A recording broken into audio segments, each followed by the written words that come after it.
Senator Abasakara, Senator Perez, Senator Sellinger, Senator Morrow.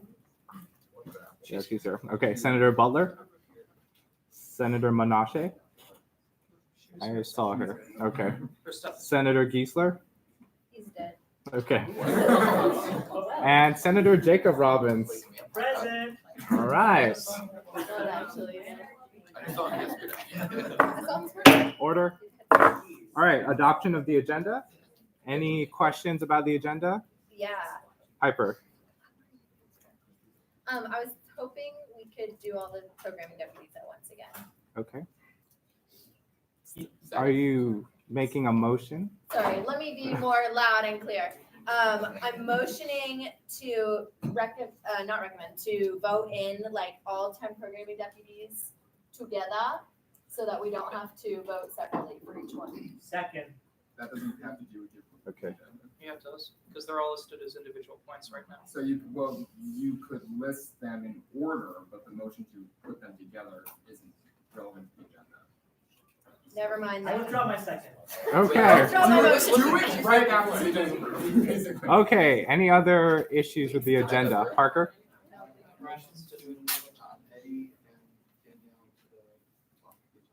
Okay. Sure. Is there a second? Second. Okay. I don't think I have to go. Okay. All right. They will be moved to the top of the agenda.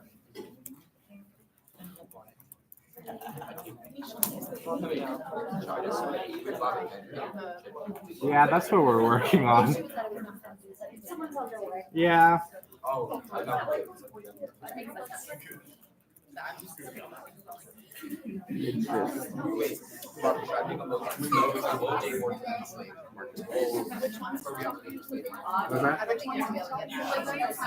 crap. Oh, it's live? Okay. Okay. Yeah. Eddie and Danielle.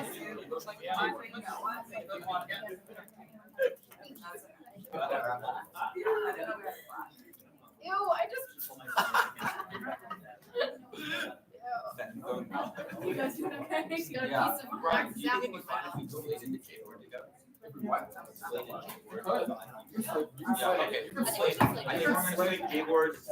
Okay. Order. Order. Okay. Any other issues with the agenda? Okay, the agenda is adopted without objection. Adoption of the minutes. Any issues with the minutes for the 15th meeting? All right, seeing none, it is adopted. Moving to public comment. Any member of the public wishing to speak at this time? Seeing none, we'll move on. All right, to reports from officers. First, we'll go to President Chen. The floor is yours. I'm just gonna stand here. I don't have a presentation. But hi everyone. My name is Angela. I'm the president. I thought I would just say hello, introduce myself. Also, I don't know if you guys have looked over the policy book yet. When I was senator, I probably wouldn't have really read it. But if you look to the bottom, I have a bunch of new positions that I've created in my cabinet. So I'm probably gonna send out an email to all like the current and new senators that I hopefully got to confirm, just letting you know like if you have an idea for something or you want to do something advocacy related, who in my cabinet would be a good person to go to because it's very specialized. For example, if you want something with pace, reach out to Cassie instead of just reaching out directly to me because that will get you a better and quicker answer. Also, we have 2 events coming up out of my cabinet that I would love if senators were able to attend and also promote. So the Community Service Coalition Director, Josh Evans, he is doing like an item swap, like clothing item swap, but it doesn't have to be clothing, on the quad from 12 to 4 today, actually. So if our Senate meeting gets out by then, I don't know. But 12 to 4 today, on Tuesday, and also on Thursday. So today, just on Tuesday the 19th, from 12 to 4, you can bring anything to leave there and then take one. Ideas to be a more sustainable Asian community. And then our DEI co-director Diamond is hosting like kind of an affinity group mixer, but also the idea is to like let affinity groups know how AUSG can best support them. We have a lot of money that I know Bobby is trying to spend on co-sponsorships, and we also have a lot of ways to promote those events that hopefully we can blast out to as many students as possible. But yeah, if you have any questions, I'm here. That I would just say hi. Thanks, everyone. Thanks, Ryan. All right, thank you. Questions for the president? Seeing none. All right, we'll move to Comptroller Zitzman, who's also the birthday boy today. Yeah. Yeah. I had a presentation, but our projectors are working, so I'll just Yep. talk. So first, about financial transparency, this body put out, are you filming me, Piper? No, I just need you Okay, to that's fine. Yeah. capture memories. Yeah, you guys in the Senate put out 6 recommendations last year for how financial information from student government could be more transparent. And so far, in my position, I've adopted 3 of those. So right now, the budget and stipends are up online for the first time at ausg.org/budget. So you can see all of the accounts, how much money they have in the budget, everybody who has a stipend in the organization, what their stipend is. That's up online. Also up online is a live spreadsheet tracking all of our expenses. So there won't be a problem where previously they were supposed to be updated monthly and they rarely were. Now I update the spreadsheet every day and it's automatically there because we don't have to update the website every time. And also the third thing that we've adopted also on that same webpage, ausg.org/budget, is explaining how we get our money and where it comes from and all of the processes behind that so that people, if they want to know about that information, can find out about it. So again, that's all at ausg.org/budget. All right, so that's transparency. Then about the Student Involvement Fund. For any of you who are not familiar with that, that's a long-running project that goes back like 4 student government presidents trying to get some like a stipend equivalent for people who are involved on campus in leadership positions, but not in the sort of administrative leadership positions that currently get stipends in our organization, in AUCC, and in the Student Media Board. All of those organizations put together $60,000 around about to give stipends to other club leaders on campus. And this year, for the first time, that's actually going to happen. CSI, the Center for Student Involvement, which used to be Student Activities, has worked with the leaders of those 3 groups to set out some guidelines for how that money is to be distributed every year. And this year is the first year that it's going to be done. So applications for that, for anyone who is involved on campus, you should all promote this. Applications for students to receive money from the Student Involvement Fund will open tomorrow, September 16th, and will be open through September 27th. And then those applications are going to be hosted by CSI on Campus Labs, which is the new online platform for student organizations. And then once all those applications are collected, starting tomorrow through September 27th, then they will be reviewed by the Budget Advisory Committee, which is a group of 9 students from Student Government, AUCC, and the Student Media Board. And winners will be selected and paid in November. So there will be 20 winners this year, everybody receiving $500 apiece for a total of $10,000. That is the norm for the fund going forward, according to the guidelines that were adopted last spring. And with that, those 3 organizations will take turns contributing $10,000 of their budget allocation to the fund to sustain it. That's all about the Student Involvement Fund. Opens tomorrow. Tell all your friends about it because we want people to actually apply for it. And then about my 2 policy books today, the finance policy book and the ethical and judicial standards. I had some slides about it, but you all have a lot to do today. So if you have any questions about those, you can ask me, and we will also talk about them in second reading, hopefully next week, and at committee, when you review them in committee. So I can also talk about the policy books at those occasions. And that's all I have. All right, thanks, Bobby. Questions for the comptroller? All right, seeing none, thank you. Okay, now moving to a member of the Secretary's Cabinet for his presentation. Okay.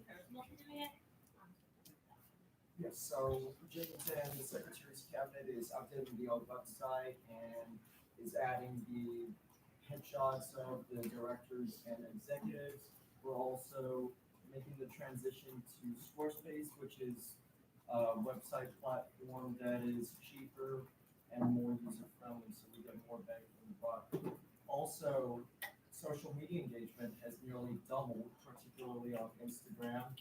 Thank you to the hard work of everyone here who's following us on Instagram and the work of the online engagement team. So, and then also really quickly, so if you have like any ideas, we're trying to be more transparent, working both inside AUSG and outside AUSG just to promote events and stuff like that. If you guys have any ideas for your own promotion, please contact any of us. We want to make sure we're being inclusive and covering all your events. And then also we did hire a first-year fellow, so they'll be also helping us in regards to covering events and stuff like that. But if you do have a particular event that's like really important to you guys or needs like high coverage, please let us know in advance. All right, thank you.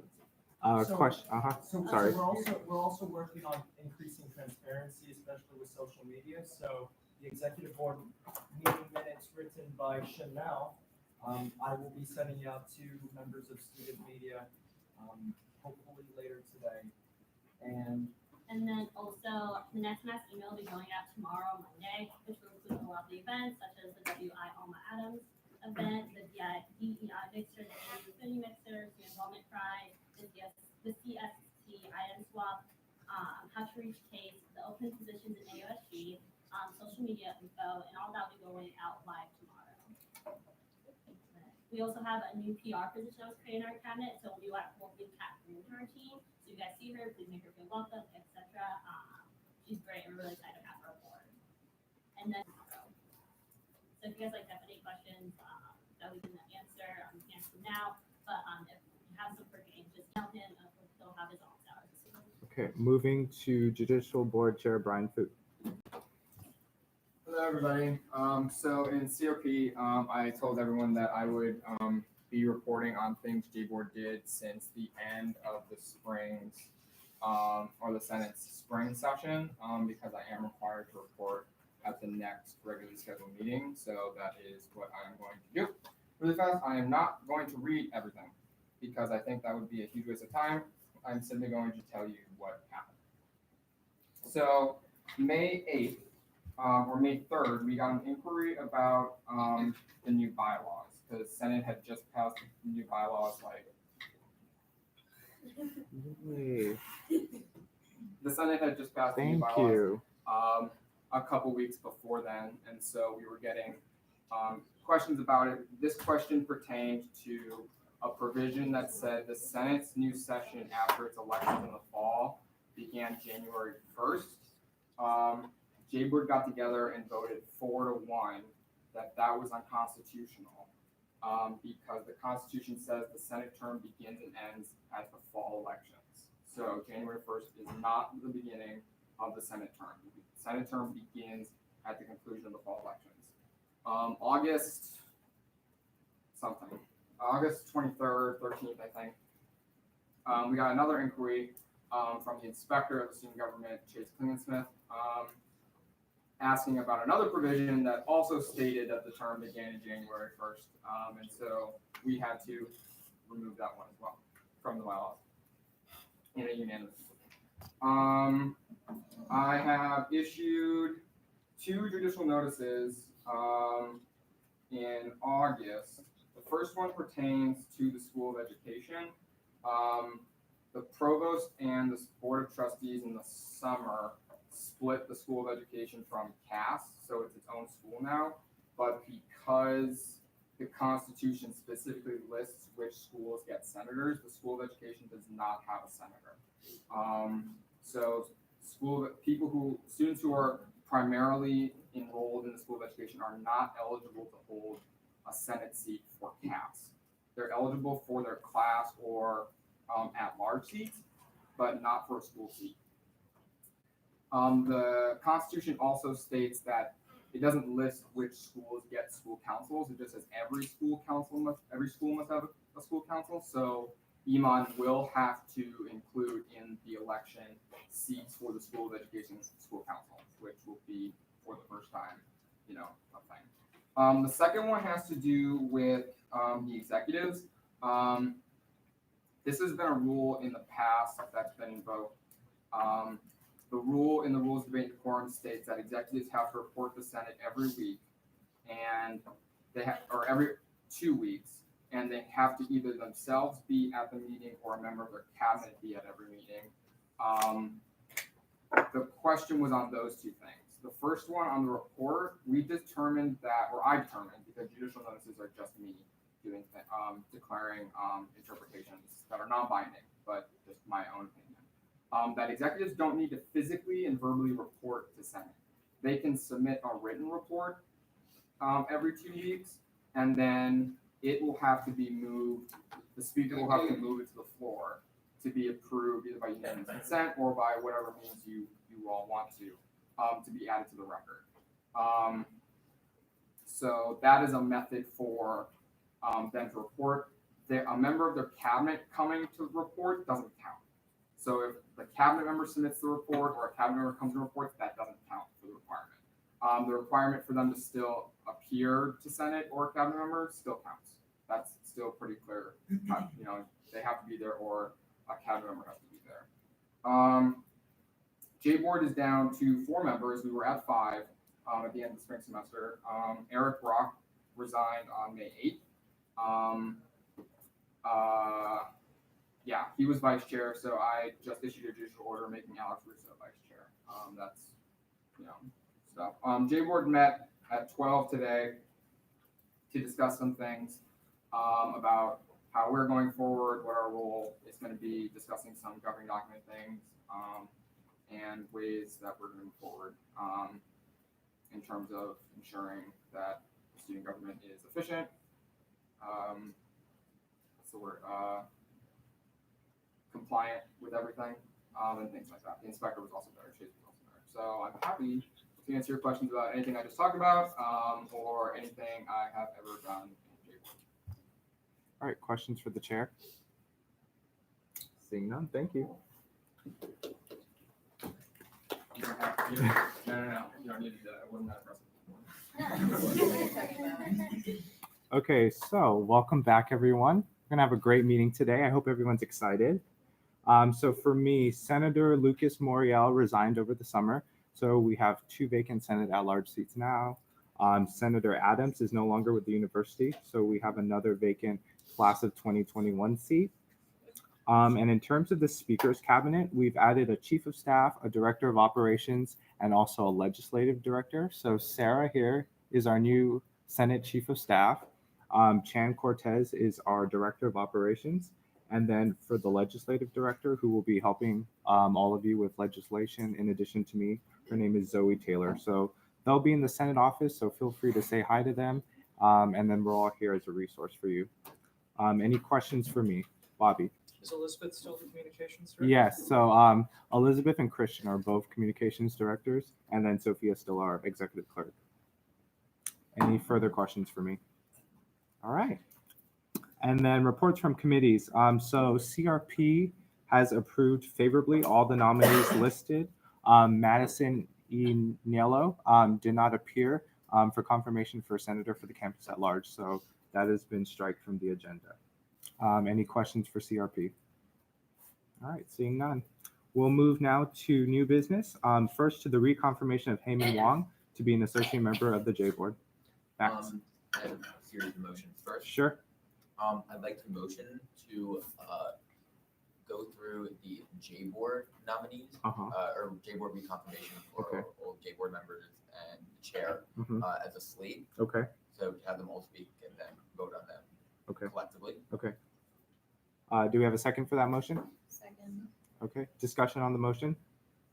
All those in favor of approving the motion say yay. Yay. All opposed say nay. Okay, the motion is approved. And Yeah. my next motion is to do the same thing and slate together the programming nominees Okay. minus the joint director of diversity, equity, and inclusion. Okay. Do we have a second for that motion? Second. All right, discussion on the motion. Okay, all those in favor of approving the motion say yay. Yay. All opposed say nay. Okay, motion approved. And lastly, I'd like to motion to the same thing and slate together all of the Senate people. Okay. all those. Senate. Yeah. Second for that motion?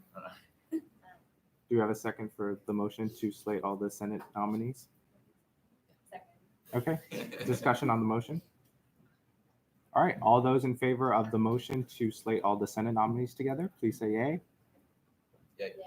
All opposed say nay. All right, the ayes have The only one voting. What's going on? I knew there were other senators here. the ayes have it. The motion is approved. That's it. Okay, thank you. All right, so first for the reconfirmation of Heyman Wong to be an associate member of J Board, the floor is yours. good afternoon, everyone. As I mentioned briefly with CRP earlier, I know you guys have a very long agenda to get through, so I'll keep this very brief. I know you guys also have a questioning period, so I will give a lot of time to that if you guys have any.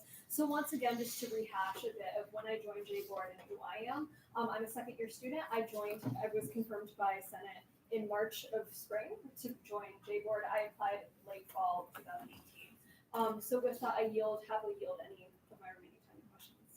Questions for the nominee? All right, seeing none, thank you.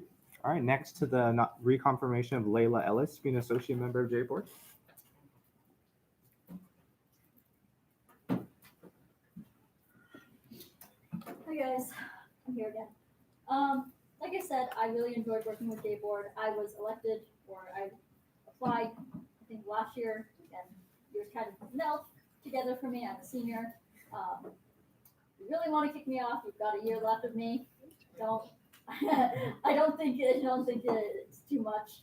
But I really like working with J-Board. I think it's great. If you have any questions, please feel free to ask. But that's my spiel. All right, questions for the nominee?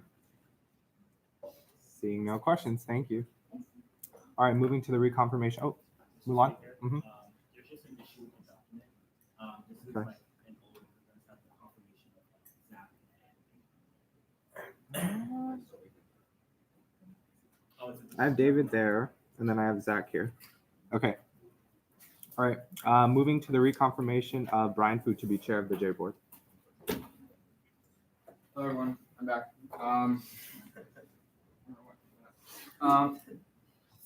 I don't have much to say. I just told you what we did in the summer. Some of you were here in the spring for when all that fun was going down. I won't rehash that. If you want to rehash that, we can, but I don't think we want to open those old wounds. Feel free to though. I'm happily to talk about it. Mulan is dying back there. I'm sure he'd love to hear all about it. Actually, there's two things I'm sure Mulan would love to hear about.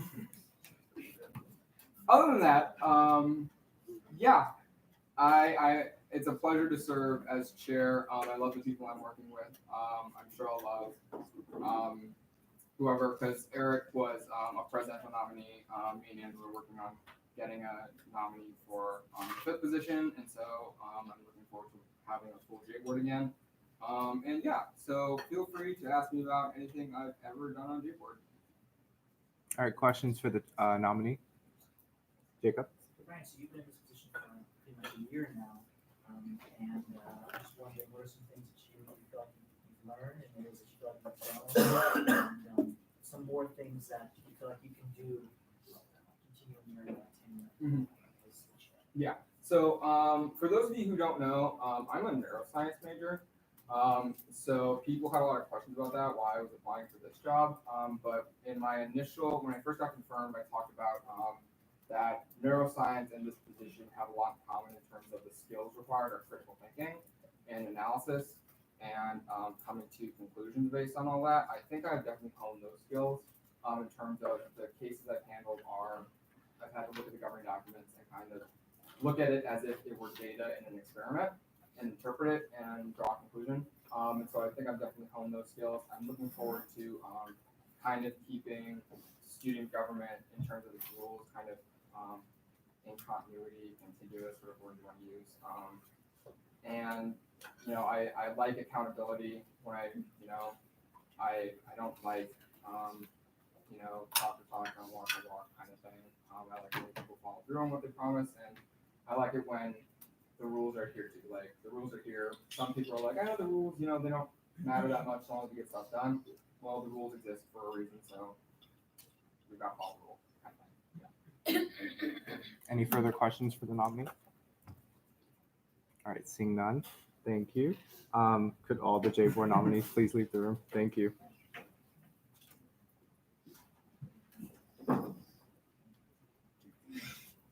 All right, discussion on all J-Board nominees. Jacob. I'll just say I can speak to knowing Brian for a long time, and as somebody who has continually supported him for chair of the J-Board, he's somebody who always does his due diligence. If you read his opinions, very thought out, very clear and concise, and even when there's moments of disagreement, his ability to still clearly articulate the position and the reasoning why, I think speaks to a devotion and a commitment to this organization that we all need. So I'll be enthusiastically supporting his renomination, and I encourage everybody else to as well. Thank you.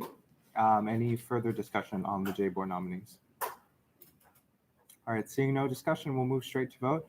All those in favor of approving all J Board nominees, say yay. Yay. All approved, say nay. All right, they are all reconfirmed.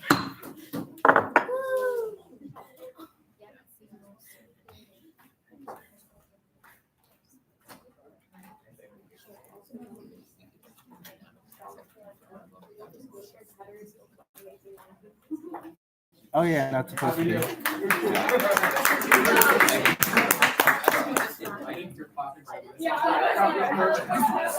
What happened?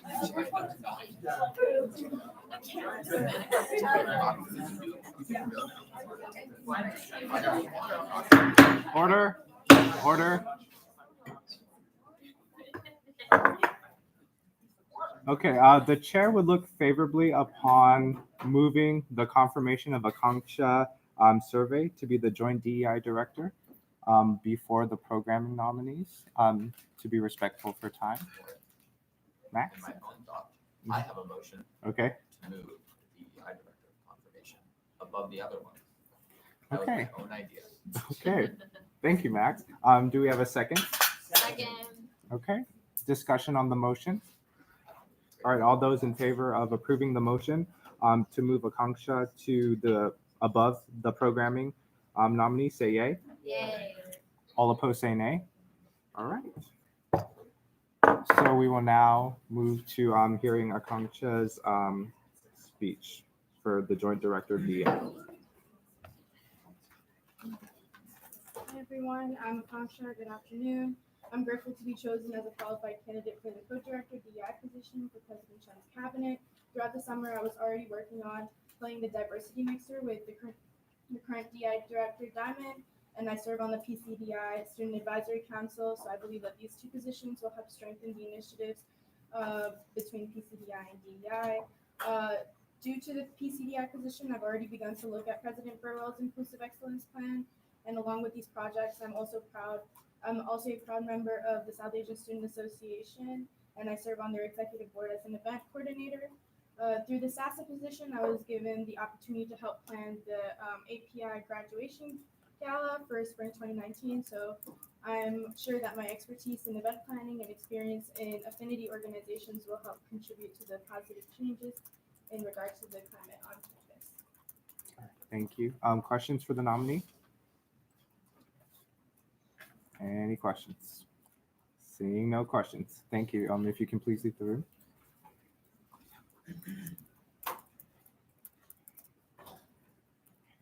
Discussion on the nominee. Seeing no discussion, we'll move straight to vote. All those in favor of approving Akanksha to be the joint DEI director in the president's cabinet, please say yay. Yay. All opposed, say nay. All right, the yeas have it, and she is confirmed.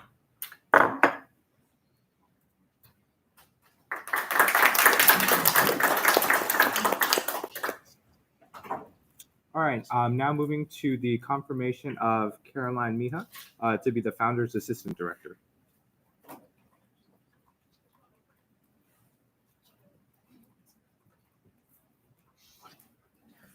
Hi everyone, my name is Carolyn Mejia. So I'm here to be confirmed for Assistant Director of Founders under Colin. I was part of Founders staff 2 years ago when it was under Demi DeBonis. As programming coordinator, we had a really successful year then.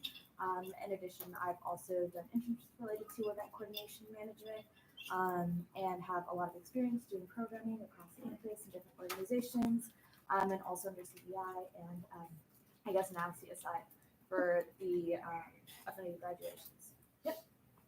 Thank you. Thank you. Questions for the nominee? Seeing no questions, thank you. All right, moving to the confirmation of Eddie Cascella to be the sub-deputy director of marketing.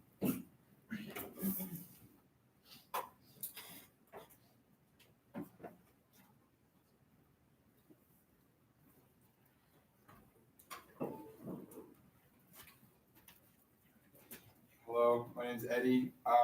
So I've been part of Sub for the past 3 years now. I'm a junior. First on freshman support staff, and then I did work with the marketing department doing press releases, organizing all press ideas and stuff for the organization along with programming. I have other programming background with WVAU as events director for this year. And I think I'm a good fit for us to have the experience with Sub. Thank you. Questions for the nominee? Seeing no questions, thank you. Moving to the confirmation of Danielle Germain to be the KPU Deputy Director of Outreach.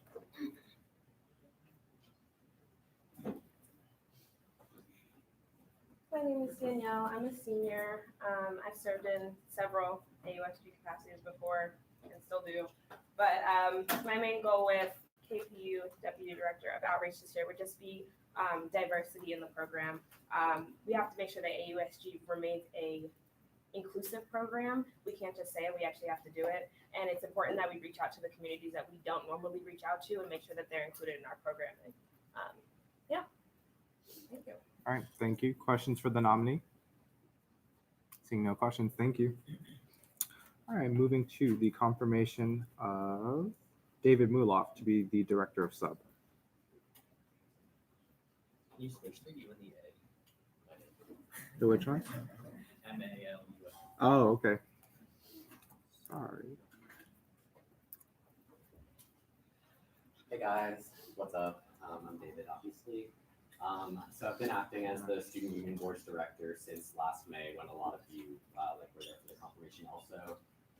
Not too much has changed since then. So I've been on Sub for the past 3 years, first as freshman support staff, last year working with our finances, and then so far this past year I've been the director. I have a lot of leadership experience from other positions, but so far I feel like leading stuff has been going pretty well. I think I've learned a lot so far, and I'm excited to learn more. So if you guys have any specific questions, I can answer those. Questions for the nominee? Seeing no questions, thank you. All right, moving to the confirmation of Michael McGregor to be the Sub-Deputy Director of Finance.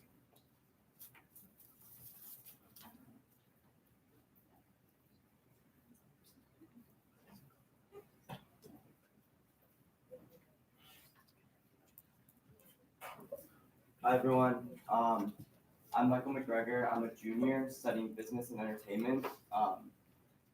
So yeah, I am looking to be confirmed for Deputy Director of Finance. I am a student here in Kogod, so I have lots of experience working on financial projects here in the school. And I also have lots of entertainment experience. I was a stage manager for 4 years, so I'm looking to apply all those skills to my position on Sub. Thank you for your time. Questions for the nominee? Seeing no questions, thank you. All right, moving to the confirmation of Margot Schaaf to be the Sub-Deputy Director of Logistics.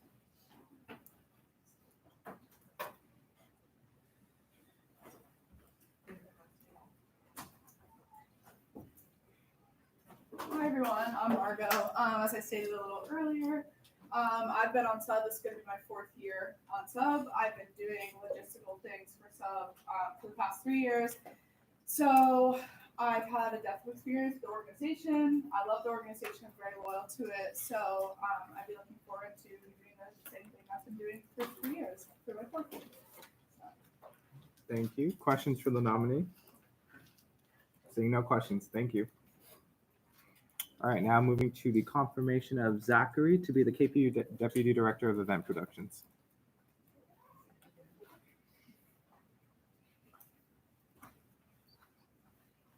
Hello everyone, I'm Zach. I'm hoping to be confirmed as Deputy Director of Event Production, which basically means I take KPU's vision and AUSG's vision of what an event should be like and actually make sure it gets done.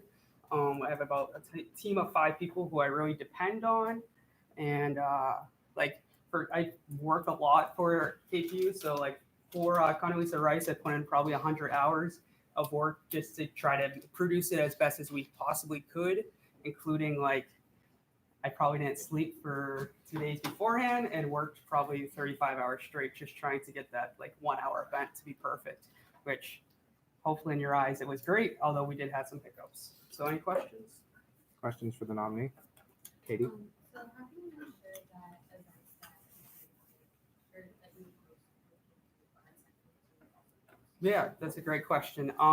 So in terms of like ADA accessibility, I work directly with Anthony from ASAC, so that it's academic success and or what is it called? What's that? Academic Success and Access Center. Thank you.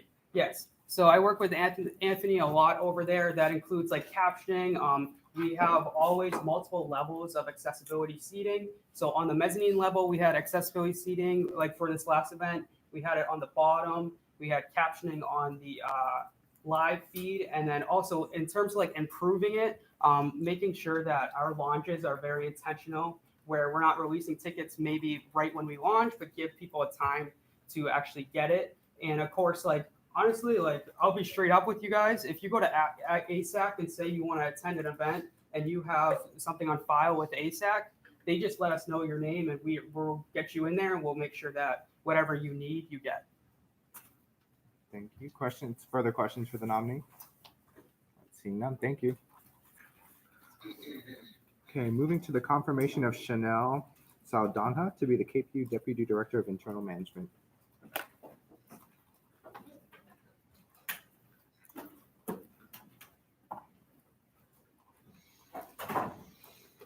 Hi everyone, I'm Chanel. This is going to be my second year with KPU. I was a fellow last year. Had a really great experience, and it's the reason I applied to be Internal Management Director this year. My primary job is going to be ensuring that KPU is operating for and by the students, and that means first making sure that we are taking care of things internally so that externally we're giving back as much as possible. So that means handling conflicts as they arise, scheduling office hours, attendance, etc. And then my also big assignment is working with the first year fellows and making sure that they are successful, well-adjusted, and can excel in their individual capacities within the program. They are the next generation of KPU, so making sure that they can lead the organization and the student body. All right, thank you. Questions for the nominee? Seeing no questions, thank you. All right, moving to the confirmation of Leanna Falk to be the KPU Deputy Director of Communications.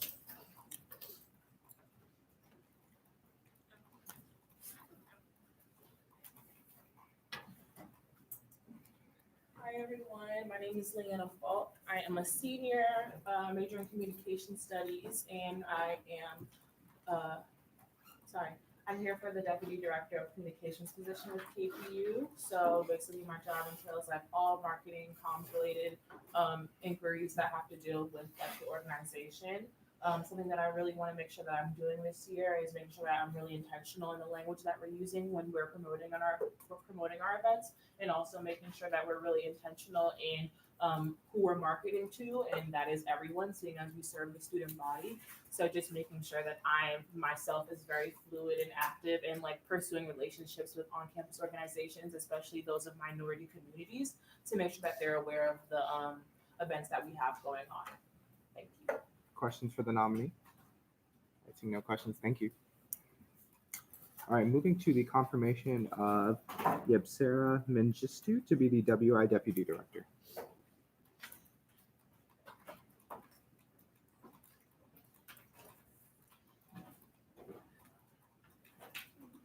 Hello everyone, my name is Yebsera Mengistu. I am the WI Creative Director. I've been on Women's Initiative for 2 years now.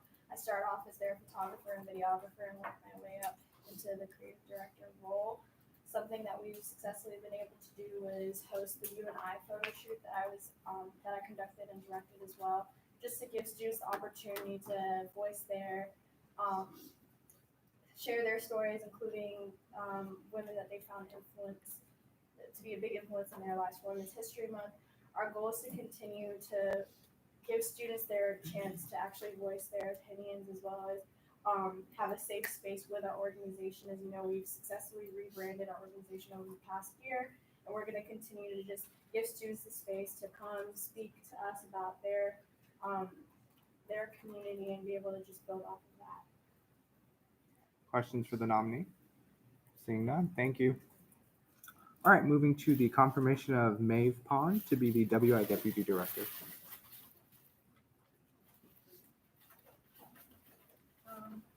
Hello, my name's Maeve. I'm seeking confirmation for the position of WI Deputy Director of Finance and Logistics. I have a pretty good amount of experience. Last year I was a production coordinator. I worked with last year's deputy. I learned a lot about what maintenance, but what budget maintenance looks like, what event logistics look like, things like that, working with the team. I feel like WI's rebranding has been a big focus for everyone on the team, and a personal kind of goal for me would be to make everyone feel safe and comfortable at our events, and also just kind of make sure that we're spending money and doing it in a way that promotes the safety and comfortability of every student on campus. Thank you. Questions for the nominee? Seeing none. Thank you. Okay, and can all the nominees please leave the room? Thank you.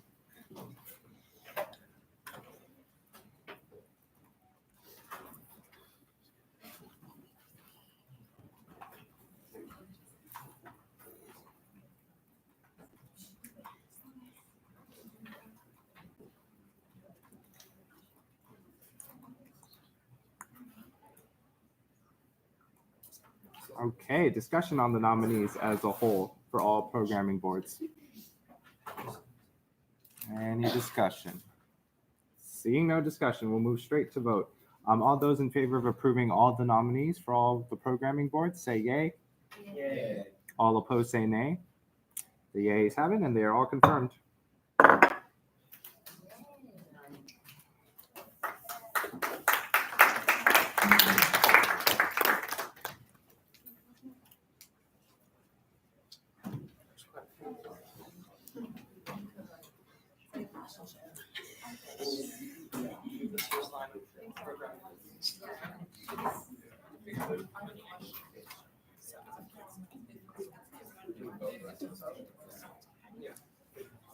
I know, I've done that too.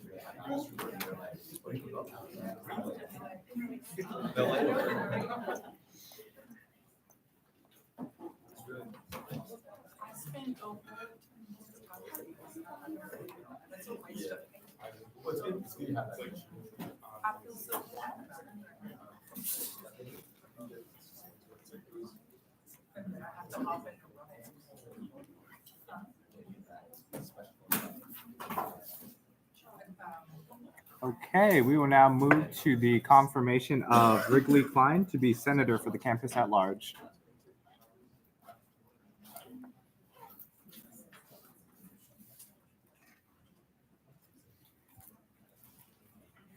Hi there, everybody. I am Wrigley. I'm a freshman here at AU. And if I become senator for campus at large, I would like to work on disability advocacy on campus. According to the U.S. Department of Education, 19% of undergraduate students have a disability, but looking around our campus, you wouldn't be able to know that.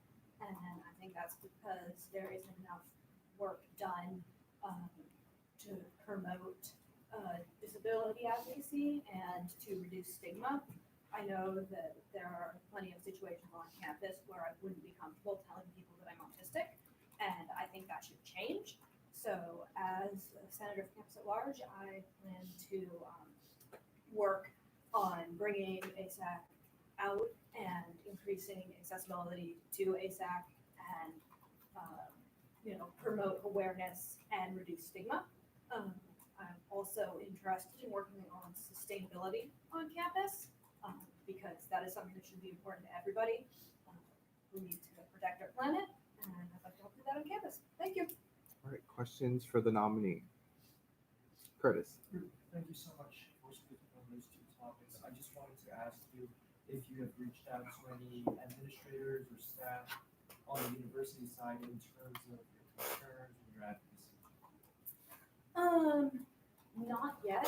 I'm not really sure how to do that, which is why I have come here. I'm hoping that through the Senate, I will be able to reach out to the administration, but I would love to be working more closely with ASAC and learning how to do that here.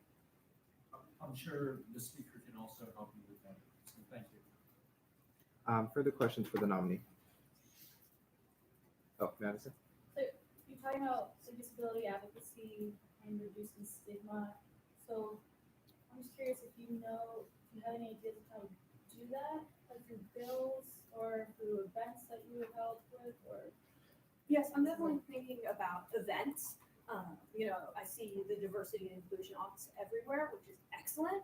And I was speaking with somebody who works through there, but they told me that they can't really do a lot of disability work because that's ASAC's realm and they're sort of separate. But I think integrating disability work into the diversity and inclusion office so that people just become more aware of it on campus, the same way that diversity and inclusion talks about other issues. I think that would be a good place to start. Further questions for the nominee? Seeing no further questions, if you could please leave the room. Thank you. Oh, I'm sorry. You don't have to leave the room yet. Okay, moving to the confirmation of Jeremy Ward to be senator for the class of 2022. Hello, everyone. I'm Jeremy Ward. I'm a sophomore majoring in political science and double minoring in public health and public administration and policy. If confirmed to the Senate, along with joining the Senate's efforts on their current platforms, I would actually want to look at how the Senate could work with AU's Community Service Coalition. Throughout high school, I worked in Key Club and eventually became the Key Club president. So community service has always been something close to me. Along with that, another idea I have would be to see if we could determine ways of which older students and younger students can kind of come together. So older students can impart wisdom that they've learned while they've been at AU into the younger students to help foster an environment of community. Thank you. Thank you. Questions for the nominee? Kurt? Have you spoken to Josh Evans about any of your advocacy work?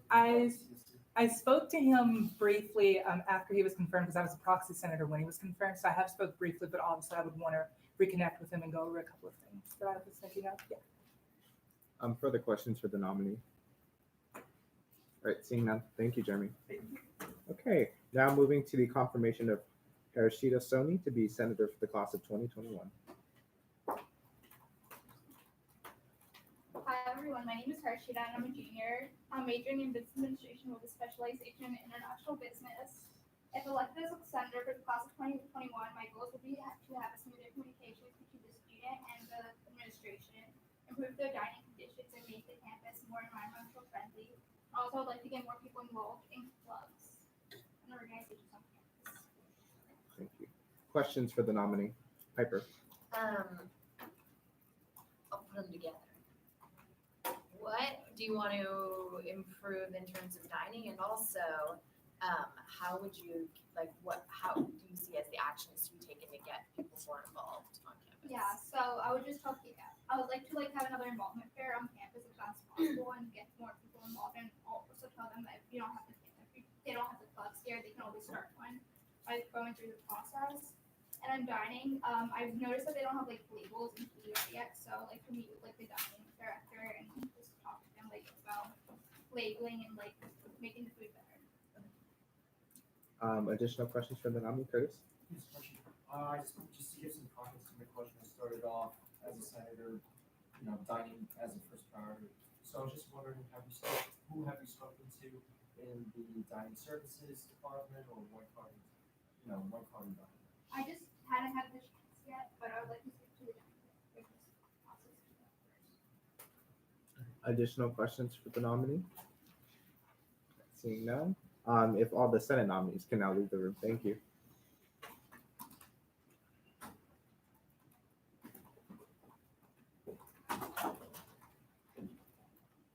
Discussion on all the Senate nominees as a whole. Piper. I'm excited that they want to be here and get involved, and I hope that we can use that energy to make things happen. All right. Any additional discussion? And this is a little biased because I'm good friends with Jeremy, but I think he definitely is someone that I know from talking to him extensively last year. Really wants to get in and make a big impact. So definitely wants to get involved. Just Kurt. I noticed that each nominee has a passion and a serious the passion to create a positive impact on our campus. In terms of Wrigley, I noticed that Senator Morrow, she mentioned, or she asked a question about, along the lines of experience. And I assumed that if confirmed, that you will be giving these three newly confirmed senators the training that they need so they know how to work the system of AUSG and the university. Definitely. Further discussion. All right, seeing no further discussion, we'll vote on all three nominees as a whole. All in favor of approving all three Senate nominees, say yay. Yay. All opposed, say nay. All right, they are all confirmed.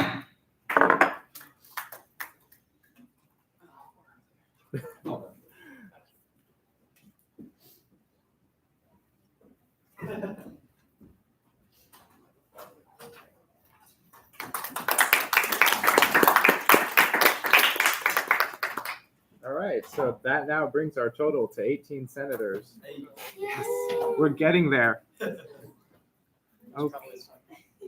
Let's see. How many senators is it?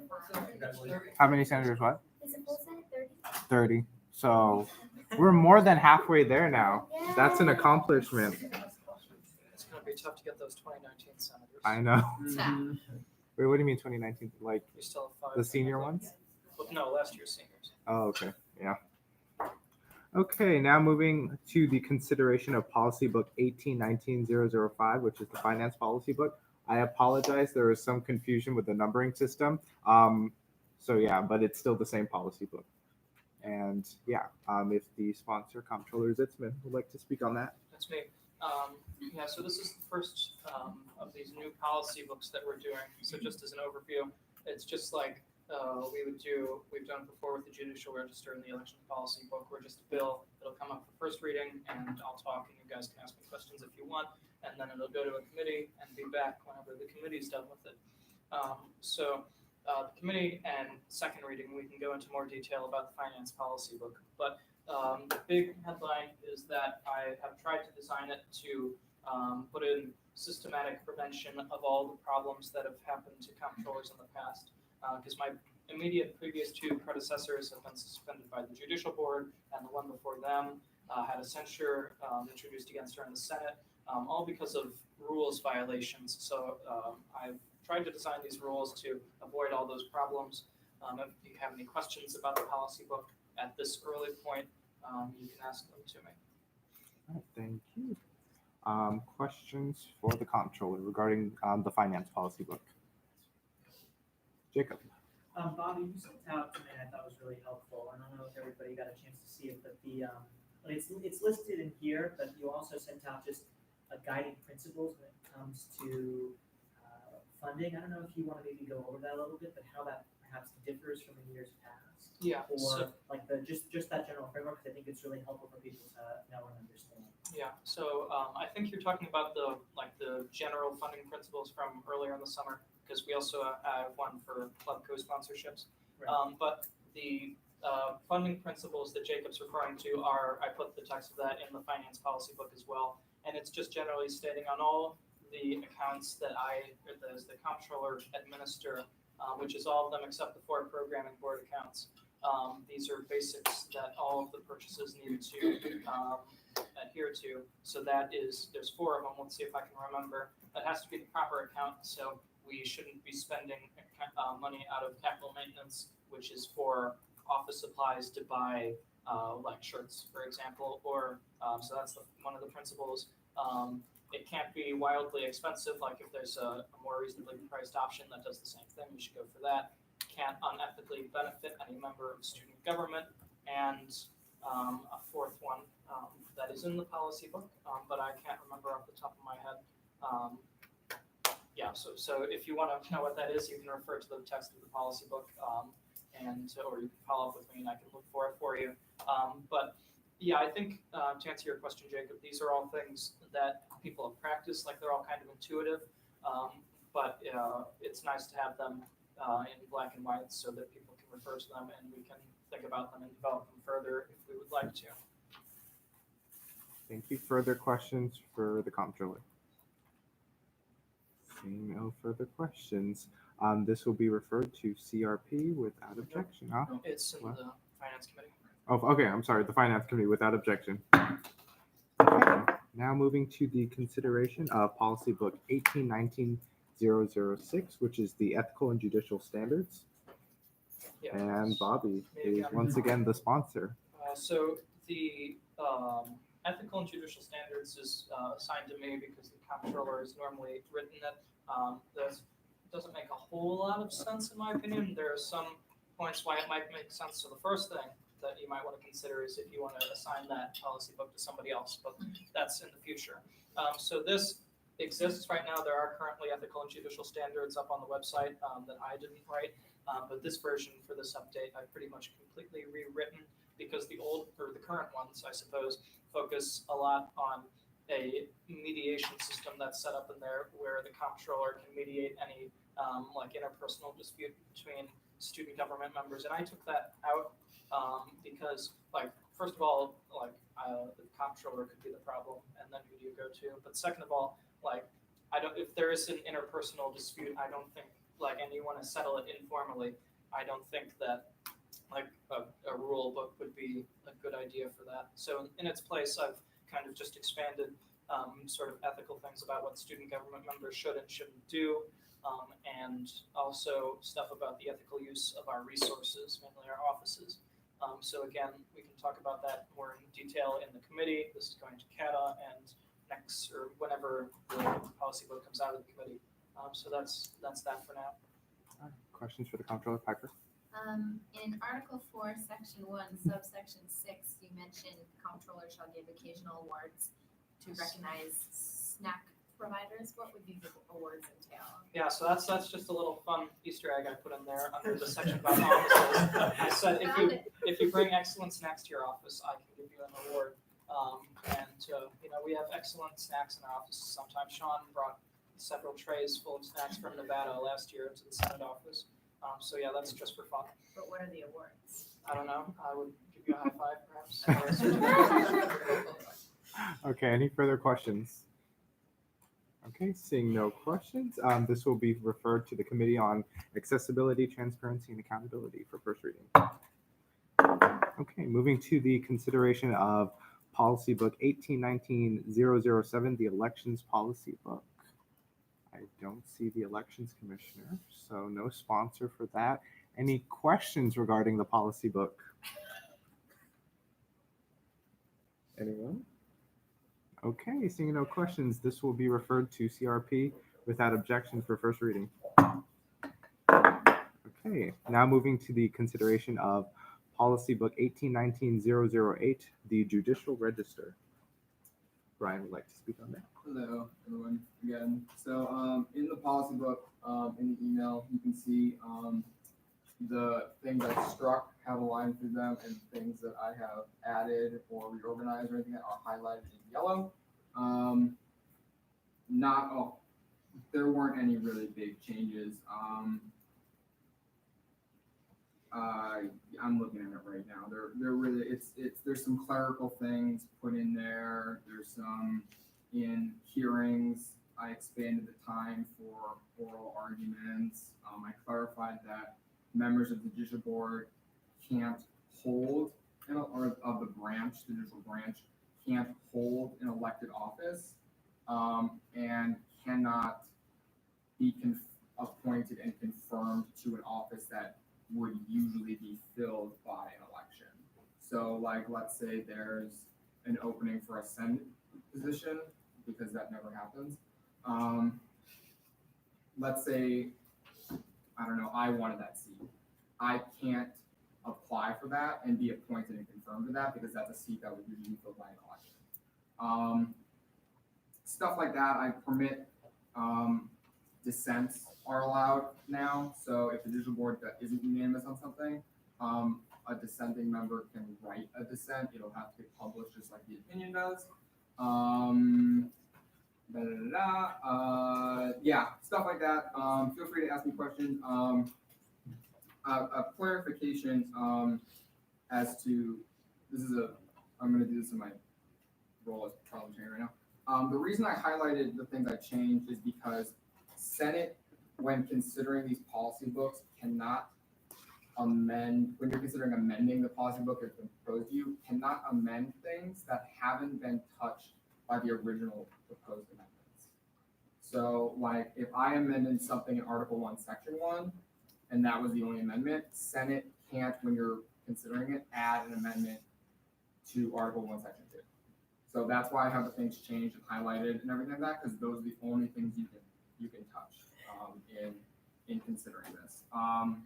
Just another note about policy books, because I heard that not a lot of people know about this, but Senate cannot propose new policy books or amendments to policy books on their own. Only the maintaining officials can. So that's just something I probably remind everybody of, because I've heard that there were.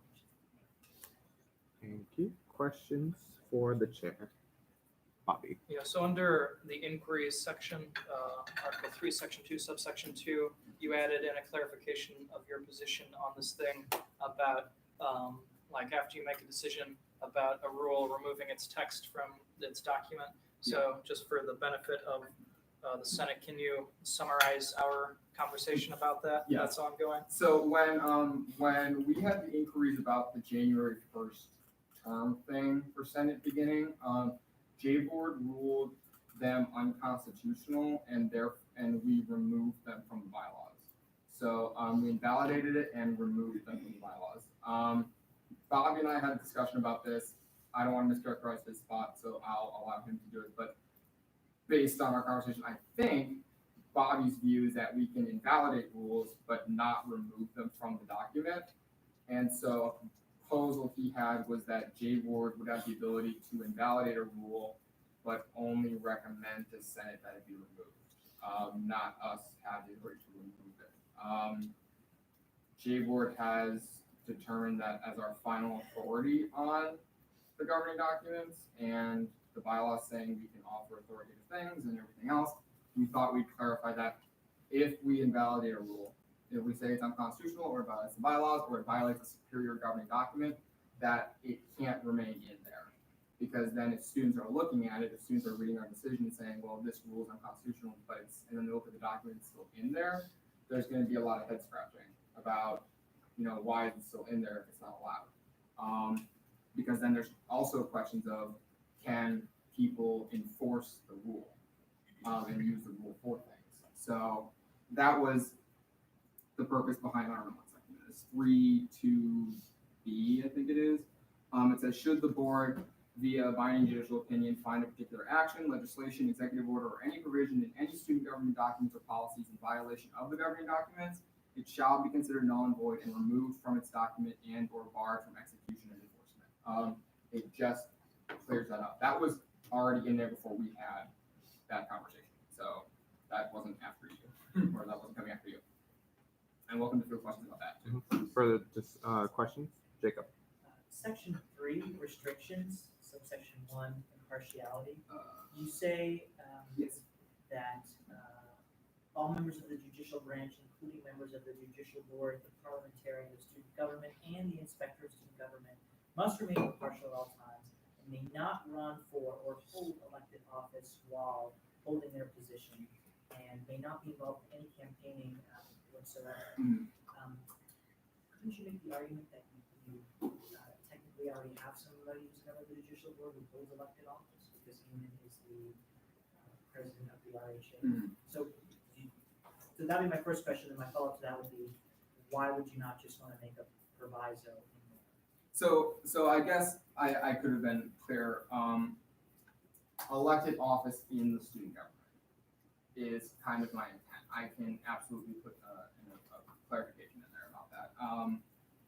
But yeah, so Heyman is, for those of you who don't know, is RHA president. She was one of the people we just reconfirmed. She is RHA president.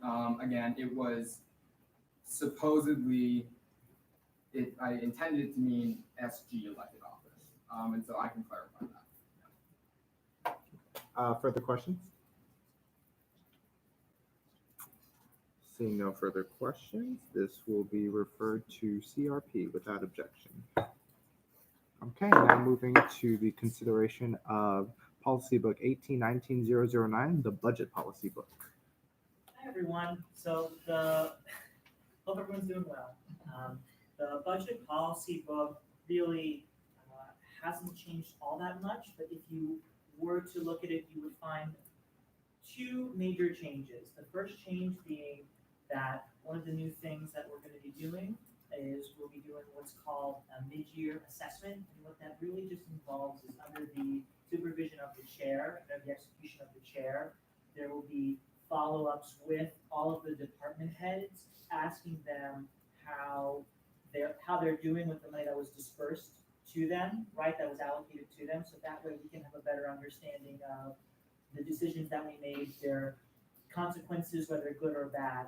We just have that information, and that's something that we can carry on and really understand as we go into the next budget proposal session and creation. The second thing really is making it really clear what the chair has to do and what the responsibilities are in terms of communicating to this body writ large what the budget process is. One of the things that was a little bit, I don't want to say frustrating, but confusing last year was what exactly the chair is responsible for in terms of information, where the information is readily available, and how does that information get dispersed to everybody in the student government. So within the policy book, you'll find very specifically and clearly that the chair has to communicate clearly what the process is to all of Senate, and also make themselves available to anybody else for that, and still do the same kinds of information sessions like that. The other thing is just very small. We took out some of the dates because, although I do see it, we should have taken out one of the dates here. We can just edit that. That was because sometimes the budget doesn't follow a clear and consistent schedule. So to adhere to those dates, sometimes it's just not possible. Like last year, we ran it really, really close. Instead of having to worry about those dates, just taking those out and definitely making sure that we're doing the due diligence. But outside of that, if anybody has any questions, please let me know. Questions regarding the budget policy book for Jacob? All right, seeing no questions, it will be referred to the Finance Committee without objection. All right, now moving to the consideration of Policy Book 1819-010, the case policy book. If the director would like to speak on that. Perfect. So this is the first case policy book that's been written. A lot of it's just kind of a written statement of everything that case already does. Some things that I think are important for me to flag for you guys are that I've added this year, which I think will increase case transparency with AUSG and also the student body as well. One being the reporting. So that I wrote in there would be require the director or let's say a proxy to report to the Senate, and that report we give to student body once every semester, just to show, without breaching confidentiality of our cases, the breakdown of the cases we do, like specifically what departments we have, which departments they've been assigned to, things like that. And then also, one thing they added was good standing for staff members, specifically being your good academic standing and also good disciplinary standing. There's no disciplinary probation or academic probation, because after talking with the director for Center of Student Development, she noted that that's best for us to have to prevent, like, hypothetically, let's say someone was on our staff as involved in Title IX case, we wouldn't want them necessarily working on Title IX cases. So that's just something we want to have in our, like, in written rules. And then also added the communications department, which I think is really good for us to have, because usually the director would take care of communications, but because Case is doing a lot more, I think it'd be really beneficial for us with like publicity, getting people aware of what we're doing, to have a specific department like that. And then, so those are the main things that I added. Also wrote in it just like a visualization to let everyone know that Case is always working and really wants to be communicative with the rest of student government as well. So if anyone has any questions, let me know. Questions for the director, Jacob. A concern last year that Saram ran into was at the very beginning, Dr. Ah really wanted to make sure that everybody was trained properly. She was really adamant about that, and that was something that took up a lot of time, and rightfully so, right? Like everybody should be well trained. I see here you talk a lot about like making sure that there's training sessions and everything. Would you think about potentially adding in the webinar training sessions like be, or like what a timetable of those would be, just because I have spent a lot of time figuring that out, and I'm wondering if you feel there's a need to put that in there, or maybe not. Yeah, no, I think that's definitely something we could add, just like as not all of our training is complete for staff, we generally try to do that the first 2 weeks of school, just because that's usually when cases are, we have those cases and like increase there. The only reason I didn't put that in there is because sometimes that changes with like we hire new staff and people go abroad.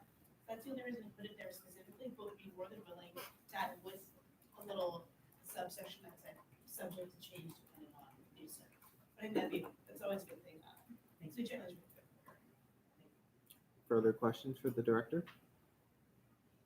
All right, seeing no further questions, this will be referred to the Committee on Student Rights and Services without objection. All right, moving to policy book 1819-011, the programming policy book.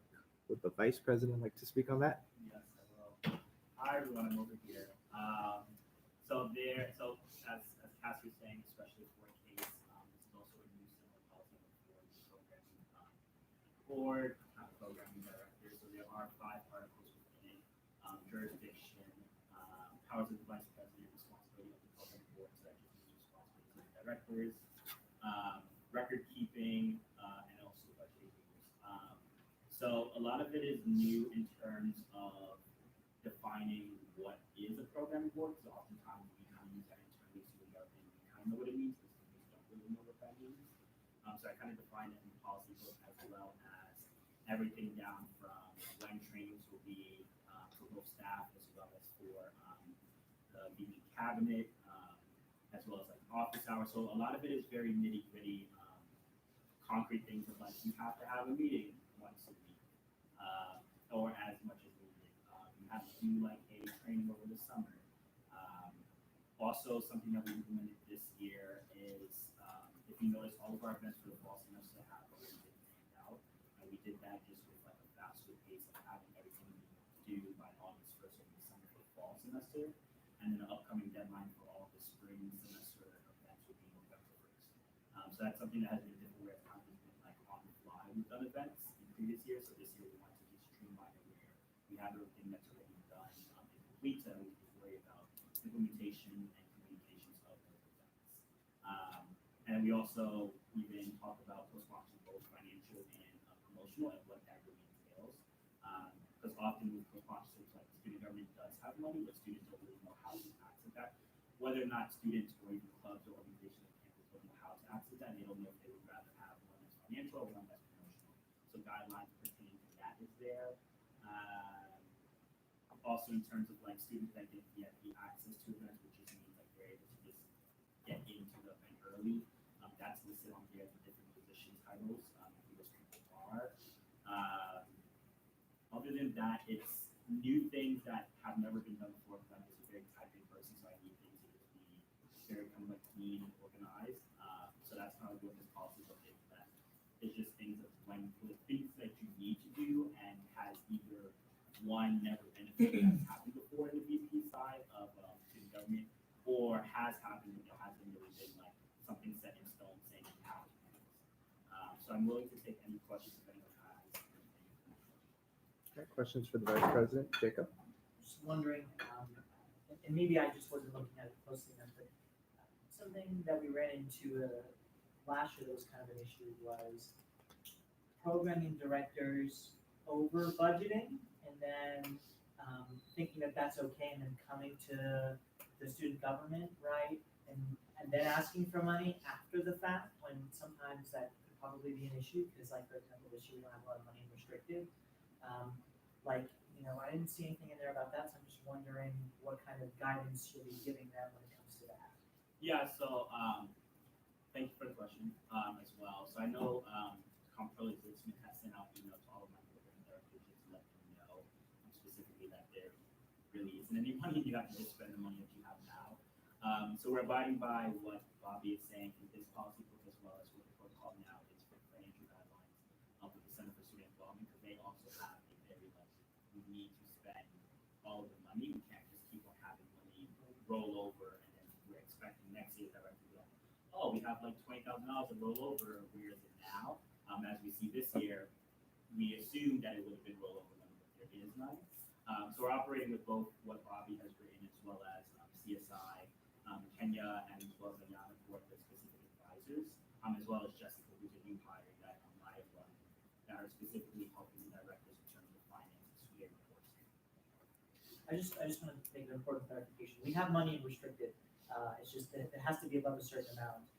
And once it reaches that amount, we can't go under that amount. So there's money in the restricted account. It's just not accessible. It won't be as flexible and accessible this year. Just want to make that distinction. Further questions for the Vice President? Bobby? Yeah. In the first article, it talks about involving the outgoing directors and the vice president in the selection of new directors and a ranked choice voting system for the nomination of new directors. So can you elaborate on what you envision that to be and kind of what the motivation is? Oh, well, I can briefly talk about it, and then if not, I'll just yield over to Parker. So the process that happened this year in terms of choosing all the directors, one of them is here, Kevin, he can kind of talk about being like an interim before it, is, so Lilo wasn't involved in any of the process of choosing the directors this year, but the previous programming directors wanted to sit in on the conversation. So for founders, Emma has sat in, for KPU, Yas has sat in, for some was Lisa, and for Mission was Marie. And I felt like it was a good kind of like style because me coming into this role already, a lot of the election just ended up having to quickly get directors to be chosen in order to get their names under consideration by the last Senate meeting. That their value of like knowing who needs to be in this position and what like dictates a good director for this role and who they believe is good for was having their input in it. So they didn't really necessarily have like a vote, but they were there alongside Ryan and alongside Parker as well, giving me advice of, hey, this is a good candidate, or this isn't a bad, like this is a bad candidate, and I was able to kind of take that into consideration afterwards. But the biggest thing was me having a hard time choosing who would be K3 director because we had two great candidates for it. So kind of alleviating me having to quickly figure out who would be a good K3 director and having all that responsibility, and me having this kind of like great choice voting would offer just kind of like a blind approach of, when KPU did this recently for their first year fellows, they kind of graded them on a scale based off of like a wide variety of things and different components. And from there, it's like if you have three people, myself, the incoming VP as well as outgoing director, they are kind of voting on these people on the system. It just makes it more fair. Well, that Yeah, for me. makes it more fair. Time for questioning has elapsed. Is there a motion? Okay, seeing no motion, this will be referred to CATA without objection. Okay, now moving on to policy book 1819-012, the presidential policy book. The president isn't here. Are you, Cassie, authorized to talk about it or no? I can. Okay. Questions regarding the presidential policy book? And of course, just Say, sure, Bobby. if anybody has any questions, you can tell Luan or me, and we can communicate it to Angela and get back to you. But she's not here, so I don't think it would be useful to do that on the floor. Okay. All right. Without objection, the presidential policy bill would be referred to CATA without objection. Okay. Moving to policy book 1819-013, the communications policy book. Perfect. So I'll be speaking on behalf of the team. So this is pretty much based off what Alex Bell put down last year when he was secretary.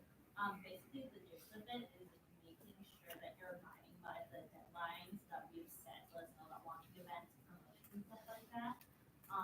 Which I believe is some examples of that when we're launching a small event, which we have to kind of let people let us know 7 days in advance. When launching a large event with an expected guest count over 100, let us know 14 days in advance, as well as when we're doing monthly email blasts, please let the Secretary's Cabinet know 7 days in advance, so we can include it in there. Jameson has made an exception for September, obviously, for the school year. And then also when pressing graphics, usually we do delegate the graphics. Please let us know 7 days before the graphics is supposed to go up. Also, when you're emailing her, messaging her, please let her know that, like, give her specifics of what you want in the graphics, because it's kind of hard to just go off, like, we need a graphic for this event, like, let her know, like, the date, time, deadline, we need this done by as well. And then also, when launching a social media campaign, please let us know your date for it as well. So the big thing is though, like, if you don't meet these deadlines, we can't guarantee you that the information will go out in time. So that's the big thing, and I kind of really should motion to move the communication policy book up in the list, just so like WI and sub can also hear it. So if you can please make sure if you can please make sure like sub and WI read the communication policy book for deadlines and stuff like that, that'd be very helpful.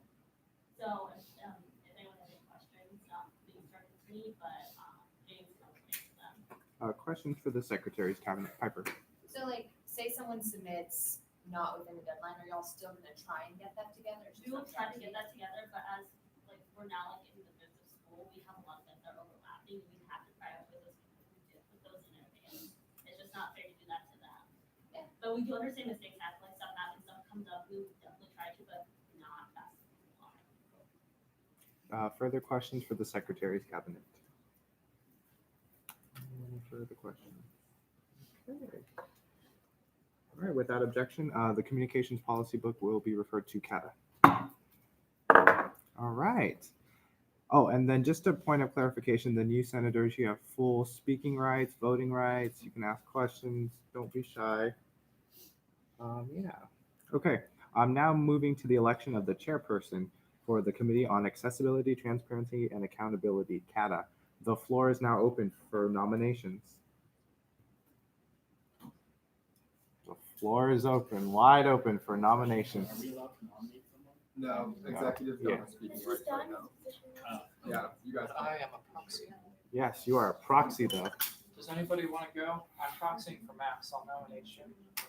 Any nominations? Okay. Everyone's talking. Okay, I recognize Madison to be chair of CATA. Okay, do we have a second for Harshita? Okay. Any further nominations? Do you have a marker? Vice chair of CATA is Max. I don't think he wants to. But Max is not here. And I'm gonna also nominate Jeremy Wood. Okay, second for the nomination of Jeremy Ward to be chair of CATA. Second, okay. Any further nominations? You can. I can't. Okay. Any further nominations? All right, the floor is closed for nominations. You guys know the nominees, right? Or did you want me to write down the board for? You guys are fine. Okay. Okay. So, yeah.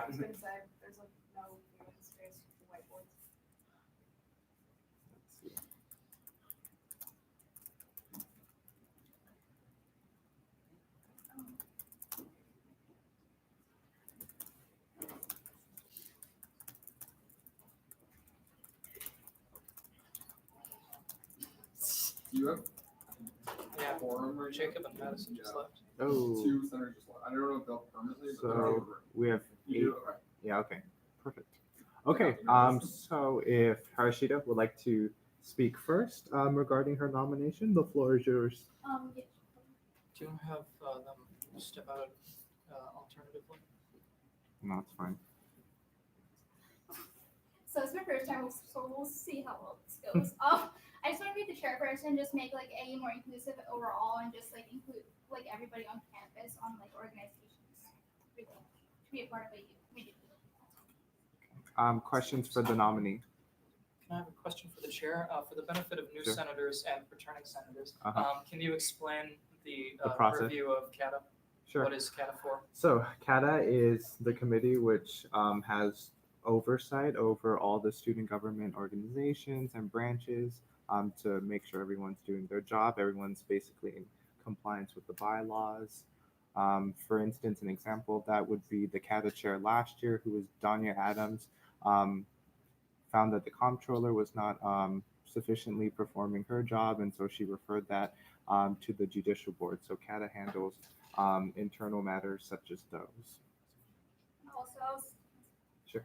I was like a proxy for Danya for CAT actually last semester when Trevor was the speaker, and I like had a brief overview of how the whole process works. All right, questions for the nominee? Yes. Piper. If you found that someone was not fulfilling their duties or something, what would be the kind of steps that you followed? Yeah. So first, I would just warn them to see like if we can set up office hours and just meet with them and see how it would the progress. And if they don't do it again, we could just probably submit a review. Yes. Bobby. Oh, I recognize. Okay. Hey, Parker, you can go. No, Bobby, I recognized you. All right, fine. Are you available Sundays at 1 for CRP meetings? Yes. And can you host meetings for CATA? Because that's your other job. Yes. Okay, Parker. So currently there is a position that has very similar hours, but it's on the executive side, and that is Chanel. How do you see yourself working with, Angela's your job is accountability and transparency, basically the same thing with the chair. So how do you see working with her on that? And then my other question is, as Sean mentioned, there was the whole issue with Giselle last year, and what do you see being, how do you balance it? Because I think there was also controversy with the issue because there was kind of like a lack of like communication between both people and just kind of resorted to J-Board. So how do you see you kind of having this informal communication with people who want to follow the rules, and then also how to do it? So can you answer both questions? So I would probably just meet with them once a week to see how the progress is being made. And with the president's cabinet, I would just like organize like a way we could probably meet up and just all three of us can just get together and organize and figure our way through the issue. Would you go straight to J-Board if there was an issue? Or No, like I told Piper. Yeah. I would just meet with them, give a warning if they were not doing their job. First, I would do a warning, then meet up with them. And if they were not doing that after that, I would refer to Any additional questions? It's not a question. Okay. But We're still recognized. I would recommend just that you contact Chase Banksmith, he's the inspector. So he's the investigative arm of the commissioner. So you two can work together on it. And he can do the same thing you just said. He can recommend and talk to members of the student government anywhere and recommend that they do their job better. So you two can work together on that. That's a good team. Any further questions for the nominee? Okay, seeing no further questions, thank you. We will now move to the consideration of Jeremy Ward to be the chair of CATA.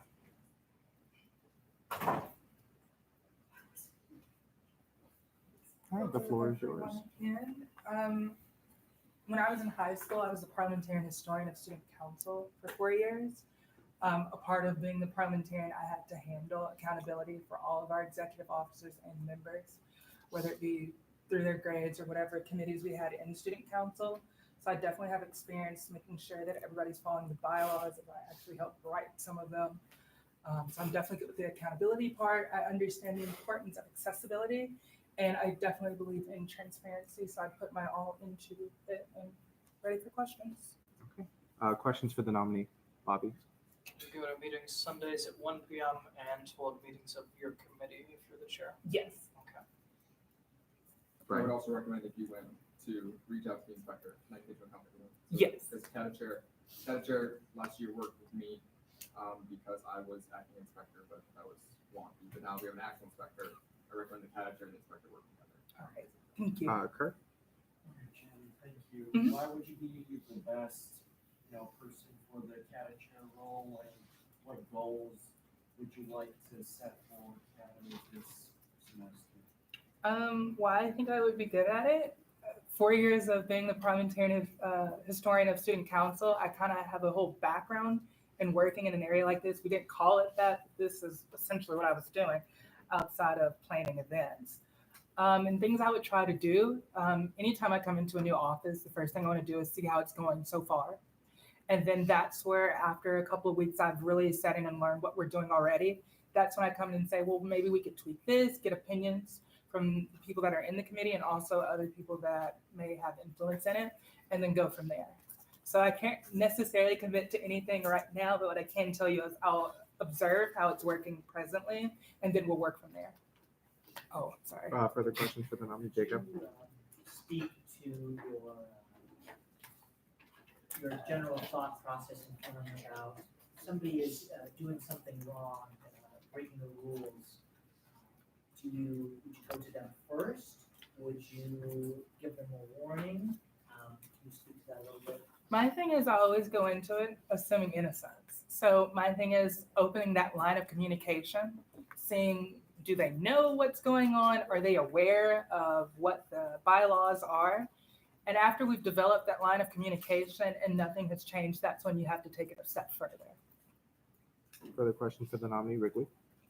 Do you have any previous experience with having to take disciplinary action? Yes, so when I was in student council, our president was not doing so great. She actually was a close friend of mine too. But the way we had it was a number of members of the student body actually had to submit an impeachment type thing. And when it came to me, I looked at it, looked up why they said they wanted to. It was based on the fact that she wasn't really letting the student body know the meeting schedule, letting them have the availability to come and sit into it. So we took the appropriate action. I let her know. And I was like, hey, this has come up.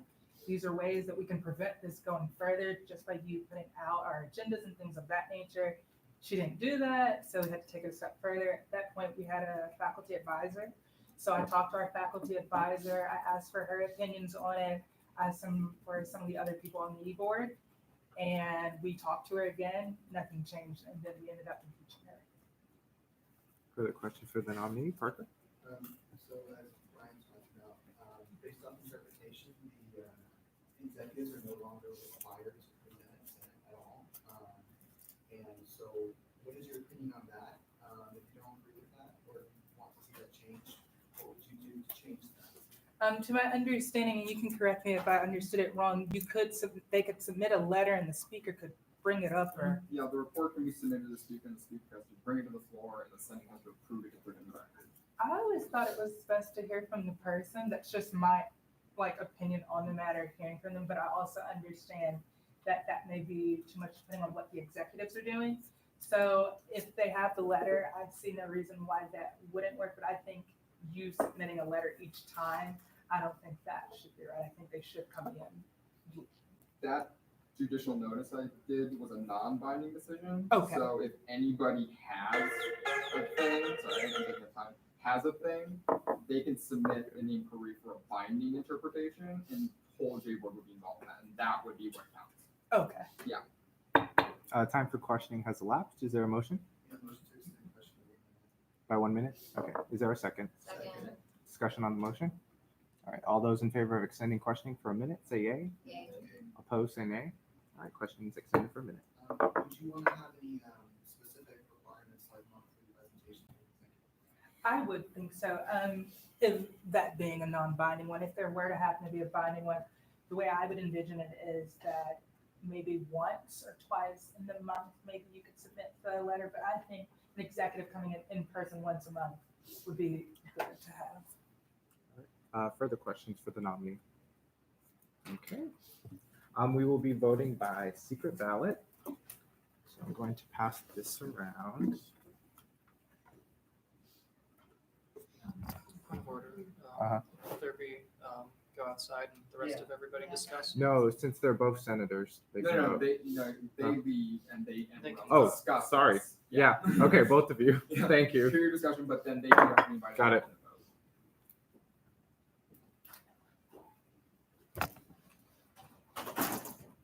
All right, discussion on the nominees. Jacob. Well, I will just be honest and frank. I think they both have the best intentions. I am concerned that both of them have never served before in the Senate, and they'll be pretty much the chief accountability officer, at least at this level. So that is a concern of mine.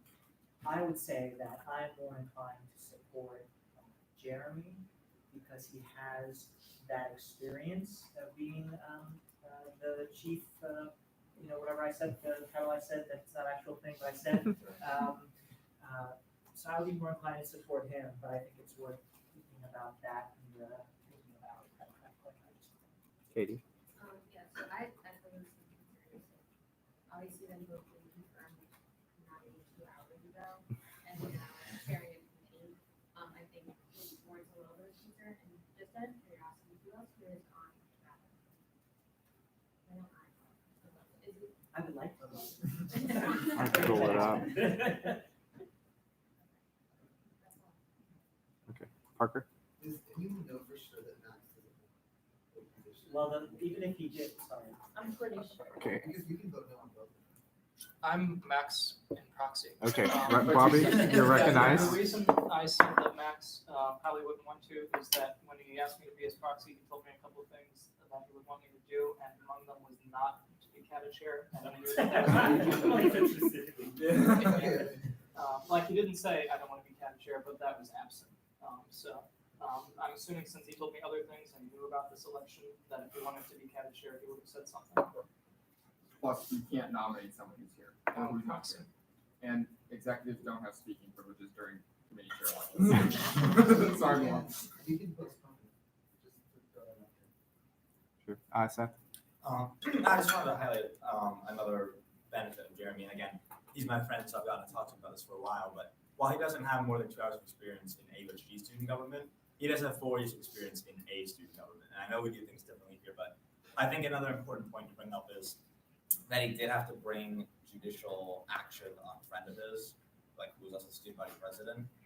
Obviously, he didn't go like too deep into that because that was his own thing he had to deal with. But I really think it does speak a lot to his character that he's willing to prosecute people who he does have a relationship with.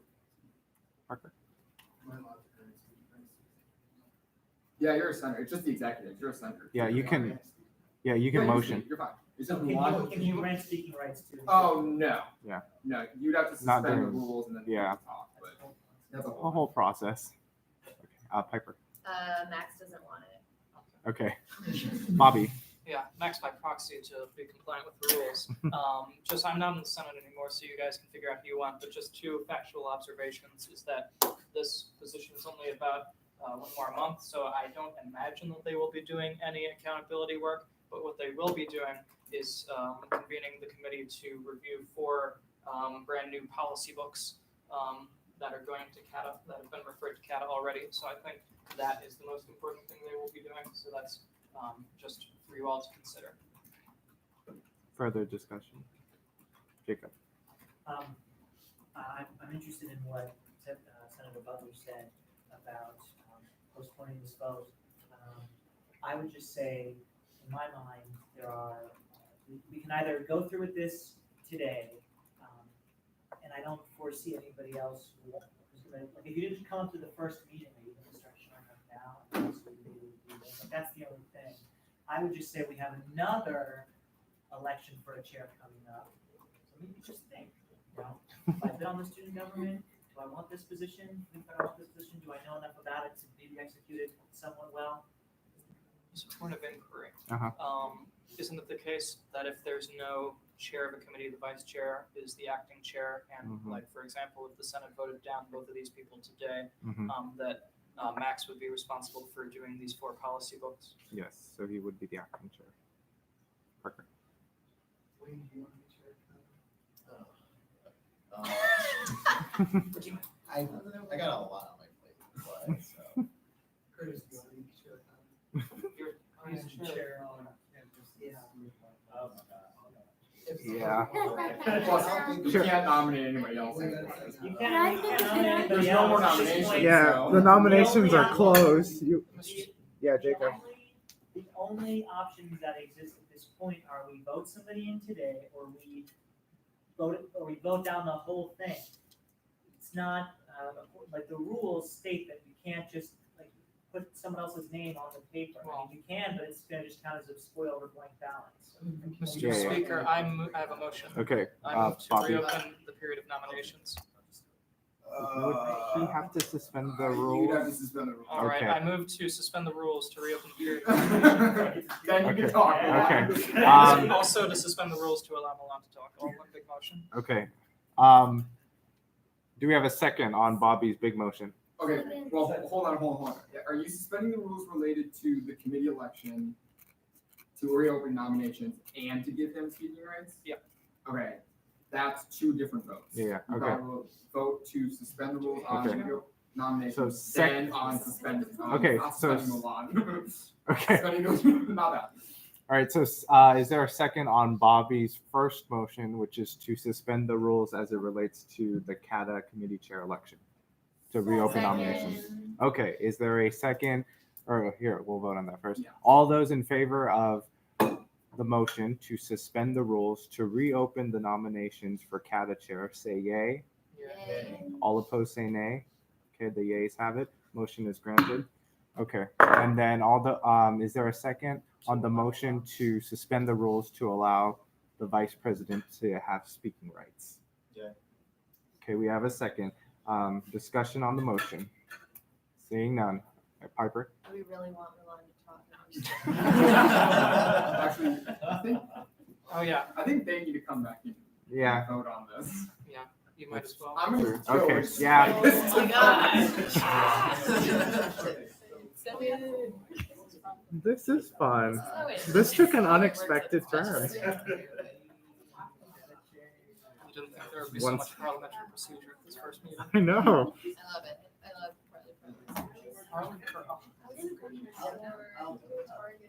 Girl, I gotta need some psychology. No, you're good. I have two more students.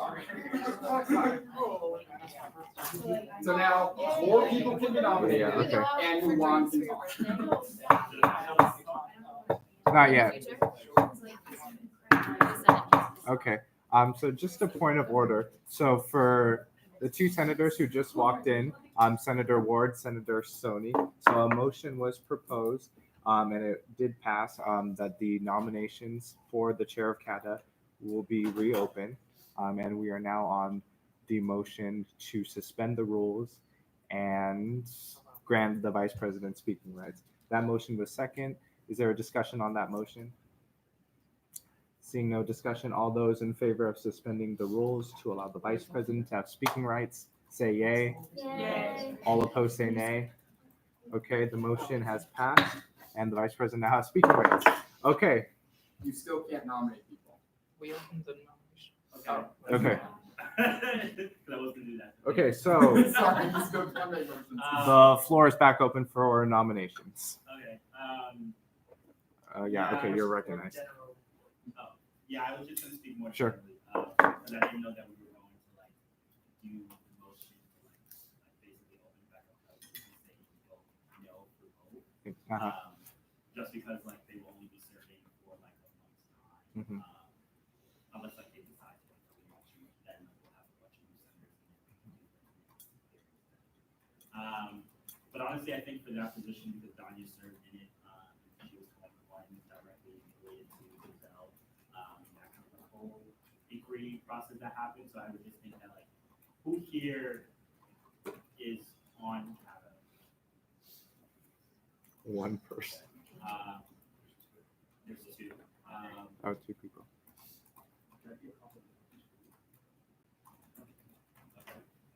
So it probably will be a complimentary for Parker. So I'm not nominating, but I'm just referring to the other person that raised their hand. Would be a good consideration. Okay. Thank you. All right, the floor is still open for nominations or discussion. Piper, I nominate Katie to be chair. is there a second? Second. Does the nominee accept? Sure. Okay. All right, so the floor is still open for nominations if we have any nominations to be the CATA chair.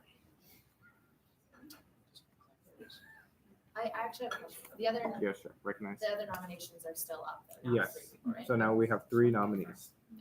Okay. All right, any further nominations? Okay, seeing no nominations, okay,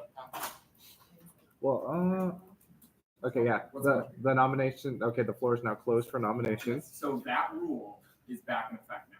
Yeah. Because it's been dealt with. Yeah. You can still talk. Yeah. Yes, because we haven't Yeah. haven't finished talking about committee chairs. So. Yeah. You just can't vote. Yeah. Yeah. Okay, so If you'd like to come and speak, yeah. Can I just? Yeah, that's fine.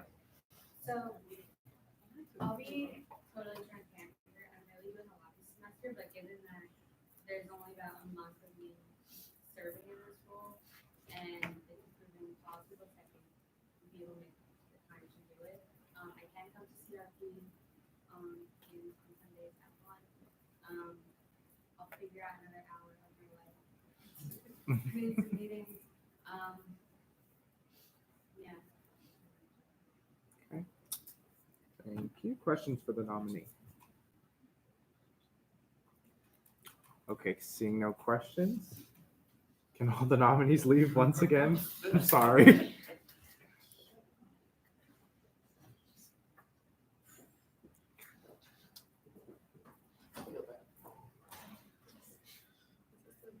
Okay, discussion on all the nominees for Cadet Chair Piper. I just want to put it into words that was probably the most savage thing you could ever do. Just invite them back in just to nominate someone else. But, anyways, I think it'd be good for Katie to do it because she already knows what's up. Okay. Any further discussion, Seth? I just to reaffirm my support for Jeremy. I think it's clear that he is still willing to dedicate time to this, and he has a lot of time to put to it. Not to mention, he didn't say this, so this is like my opinion. He expressed interest in running for re-election again, and like is looking to expand his role on student government. So, I think this would be a position he would most likely continue into the next election if he won re-election anyway. So I think, it'd be nice for him to get a start, kind of like lay of the land and all that. And, like he does have some experience in student government, just not this student government. That's all. Parker. The job of the Cadet Chair for next month, as they said, is policy votes. Mhm. Policy votes are outlined in the rules that these people are going to work on. That's a big deal. We really need to understand the ins and outs of student government if you're going to look at these policy books and if you're going to review them to bring them to the body. These policy books are literally going to define so much of student government. Truly, probably more than the bylaws. Because they're like part of the bylaws. But it's just there's a lot at stake when it comes to policy books. So I think it's definitely important to have experience as somebody who knows. Further discussion. Okay, seeing no discussion, can someone invite them back in so we can vote?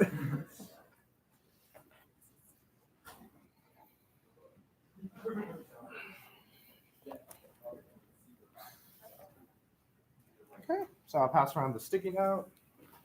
For your reference, I'm going to be voting present, so if there's a tie, come back. Okay. Oh, sure. You can just pass.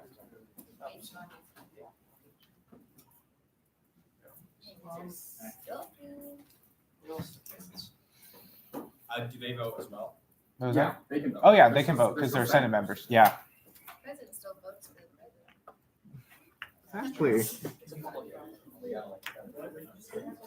If the president still votes for the president. Yep. Yeah, like Donald Trump still. Oh, votes sure. for the president. By one vote, and you didn't even vote for yourself. That's Yeah, like- you'd really kick yourself dead, wouldn't you? Gosh. How would you kick yourself? It's a weird thing to do, right? It's just like. Why are you talking like we're in a show right now? Yeah. That's exactly what I was thinking of.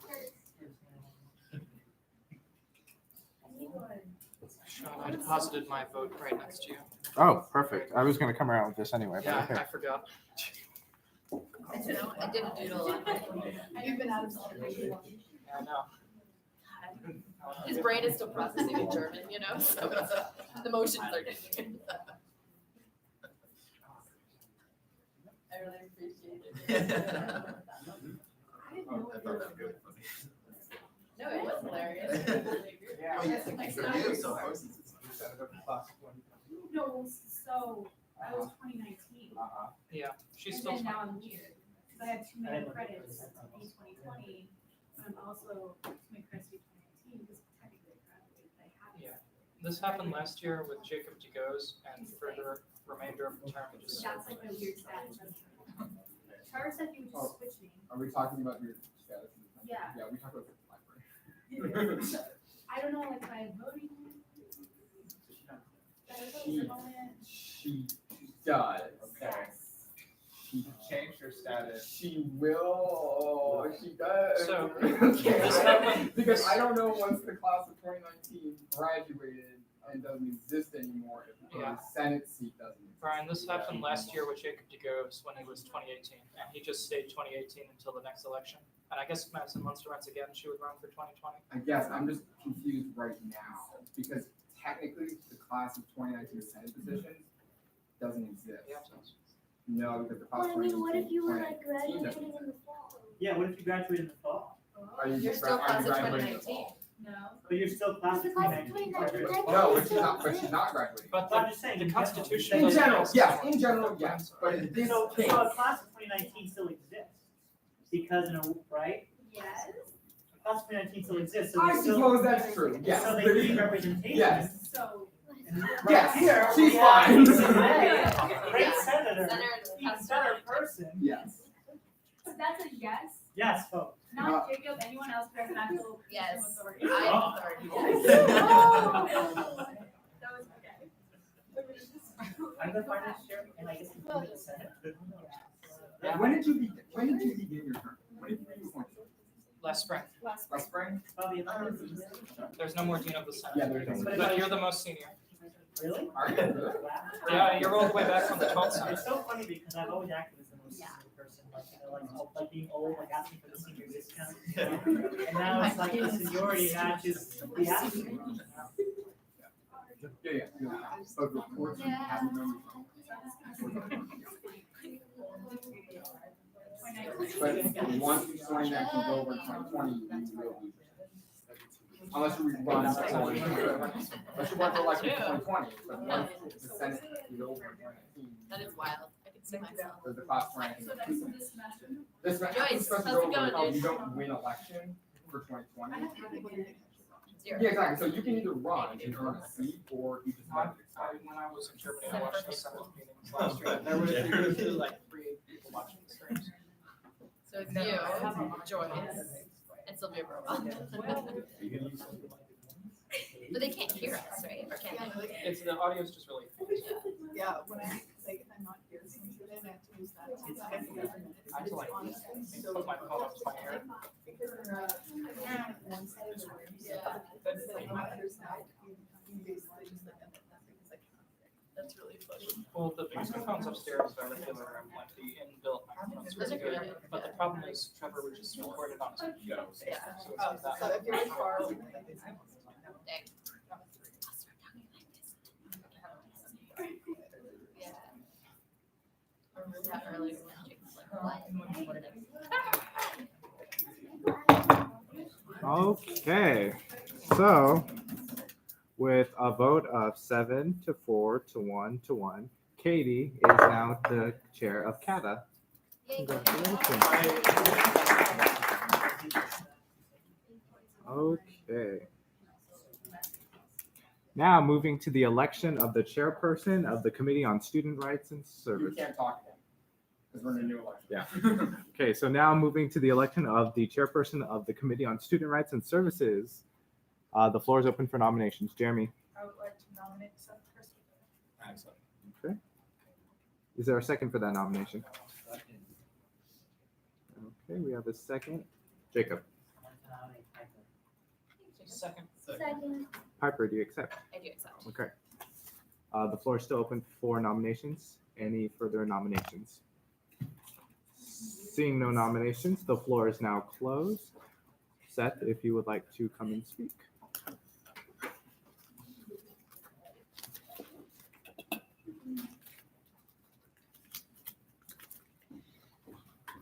Hey guys, I'm trying to make this brief and open here for a while. So I basically got 3 main things I want to convey in this speech. So the first thing is I really want to transform the role of this position a lot to make like equitable platforms for students on campus in terms of student rights. So I feel like it's great that like we're all here as student government, you know, and we have the ability to make all these policy decisions. But I feel like there's a lot of students on campus who don't really feel like their voice is being heard. And I know that seems like an advocacy kind of area, but the more I've been thinking about this, running for this position, I really think it does come down to like student rights and their responsibilities. And I think there's a lot of things we can do to change that, like have office hours, more public places, have these services that students can learn about. Like in the education area, I think students can learn more about like accommodations, extensions, incompletes, and all these other services on campus that I really don't think students have a full grasp of all the options available to them. And I think this is good because every student deserves an equitable standing when it comes to the rights and services they get on campus. And I'm gonna get this done by working through professors and teachers because I've heard this been articulated by them as well in the past that not all the services on campus are fully utilized by all the students. So I really want to work on the track with the professors and people giving these services to try to transform how students learn about it. Going into the more general stuff like the health center and mental health and therapy on campus. A lot of students don't know where to actually find those resources, even if they've been told about them. And some resources, like I said, again, students will maybe have a problem and not know where they can get the solution to that problem. So, like I said, I'll work with the committee and other members of the administration and the executive branch to try to get this advocacy and marketing platform across this year. That's pretty much it. All right, thank you. Questions for the nominee? Curtis. Thank you. I just had a question regarding your role as a member of the committee, right?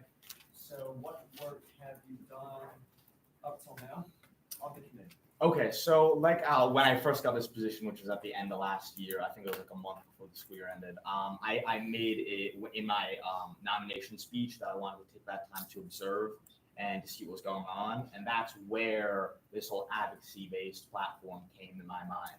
Was I was seeing what's going on and I see there's a lot of good effort to make these services available. But again, I don't really think students are finding them and utilizing them as much as we can. So I want to take, what I've seen and observed so far and actually put that into change this legislative session. Further questions for the nominee, Piper? What specifically would you do to make students more aware of their rights and responsibilities? So I think a big thing is just having that direct contact, not just posting it online or something. I think the dorm halls is a great place you can utilize more. It's all the freshmen are there. It's their first year on campus. They don't know what's going on. They need the services arguably maybe the most out of every grade because they're here for the first time.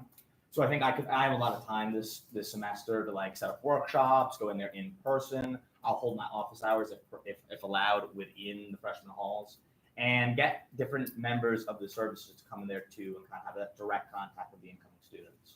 Because during welcome, and it's going on that a little bit, during welcome week and everything and Eagle Summit, I feel like that's when this is communicated to the students. And I feel like a lot of students have so much other stuff going on in their minds. I think throughout the year, having that reminder that we have a health center, we have mental health therapy, we have these educational resources for you, I think could make a huge improvement.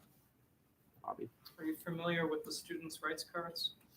Yeah, I heard that that was a big thing on campus, and I really wanted to expand upon that. I actually had an idea to do something like that before I heard that someone did it successfully previously. So I think going not just a student rights card, but a student services card as well would be really important, like how you see them on the bathroom doors as well for the Title IX. I think adding those in there for the educational resources and other mental health resources on campus would also be beneficial. So follow up, could you say what they are? No, I haven't read one of the student rights cards. I don't have them memorized. No, but what is a student rights card?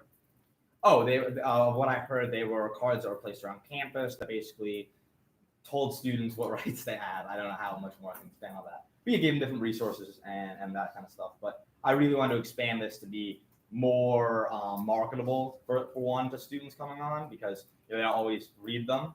And I want them to be much more clear, concise, and list again all these additional services in the health and education area. Other questions, Jeremy? How do you look to incorporate members of the student body as far as getting their comments on how best to make this more accessible to everyone? Exactly. Well, I was gonna ask for judicial authority on this if I do accept the position, but I wanted to get non-official, non-elected members of the community to just kind of talk to them about regularly showing up to office areas, because that's where I talked about the equitability, where it's great that we're all here in student government, we've all taken the steps to get here, but I think it's really important to the students who might have disabilities or economic disparities where they always can't come here and present their case of what services and what rights they feel that they don't have or they're not utilizing as much as a student. So I feel like getting that constant community feedback is really important, also for student government relations. Right. I phased out. What was the question that you wanted judicial answers to potentially? Just if we would have to make like an official position, or just I could talk to maybe getting some people on much more informal. Like your committee could like form a position or something. Yeah, pretty much. Just like not really for legislating, but just for like feedback from the student community. Timing for questioning has elapsed. Is there a motion? Motion to extend to a minute. Okay. Do we have a second? Second. Discussion on the motion? Seeing no discussion, all those in favor of extending questioning for a minute, say yay. Yay. All opposed, say nay. All right, questioning has been extended for a minute. Parker? What was that? Well, I would want part of the committee, like I said, the committee's for student rights and services, but like I said, most of my platform has been on that advocacy-based approach. So part of that is kind of like I said, getting not just student government and the Senate and me and my committee to advocate these services and rights, but working with CASE and all the other student organizations and other services on campus. Again, get that direct contact prolonged throughout the year. So students just don't hear like a list of the things they can get in Welcome Week and then kind of trail off. And CASE is another organization where I know they already have a big on-campus presence, but again, making that more intimate, informal relation with the student body, I feel like can really be impactful. Curtis. Yes, Seth, last question. What members of AUSG and the AU administration have you talked to about some of your goals?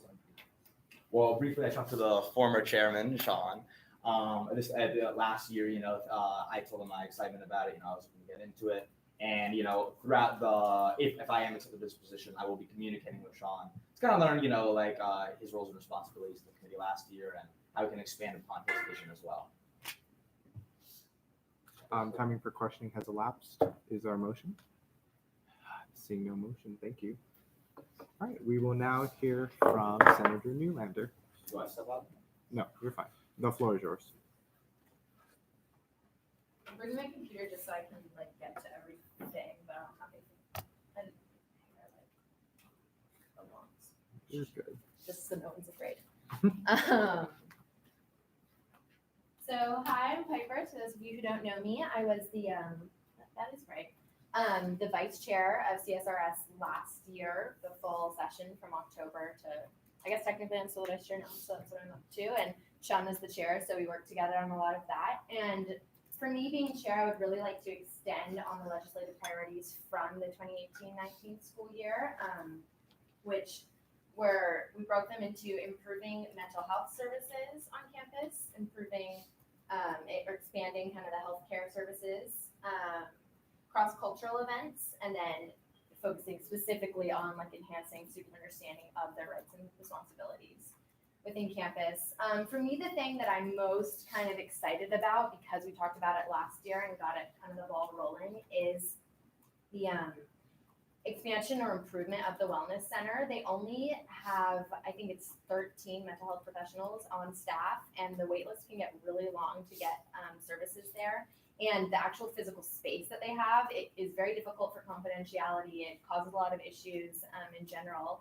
And so I really think there's a lot to be improved there. But the work that they do is incredible considering kind of the resources that they have. So we've been talking about finding them a new place on campus. We're talking about their floor MGC, but it's all very complicated and kind of a drawn out process, but I would really like to continue on that work. I think investing in the mental health of the students here needs to be one of the top priorities of the school, and that needs to be reflected in the space that the Wellness Center has and the resources that they have. So that's something I really want to continue pushing for. In terms of student rights and responsibilities, I think it's really important to work with CASE because they're the people directly handling when there's a student rights violation or there's something ongoing with the student. Part of that I think would be having the actual, what's it called?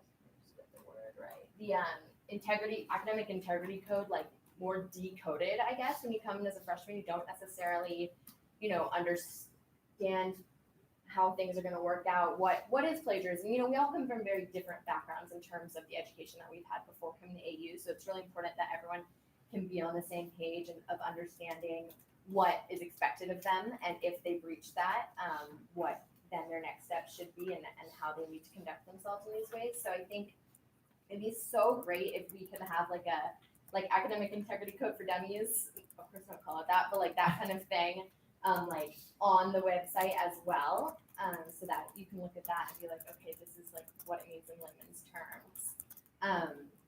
I love the students' rights cards, but like I remember Saram said they could only get them in certain buildings and they couldn't get them in the residence halls. So that is like an ongoing, I think, battle that could be taken up, as well as just, I think, yeah, focusing on freshmen is really important so that people come in and learn what their rights and responsibilities are. But that's just an overview. I also think just organizing in terms of being chair, it's about having meetings weekly or bi-weekly, getting everyone together, setting up goals, accomplishing those goals, you know, not just talking about this stuff, but actually doing it. And because it can be long and complicated processes, it really is about like starting early and working together. And I think I have a lot of experience with that. I was the one who would send out the emails and get everyone to the meetings and stuff, and can improve on that. So yeah, that's what I have to say. All right, thank you. Questions for the nominee, Parker? How do I work with Case? So last year, like I met with them at the beginning of the year, and we talked about doing the academic integrity code like defunct. But we didn't end up actually doing it. It just didn't become like one of our main priority goals as a committee. But what I'd really like to do is meet with them again. Hey, you guys still want this, or what would you like? And then go from there. And so, but just have more communication.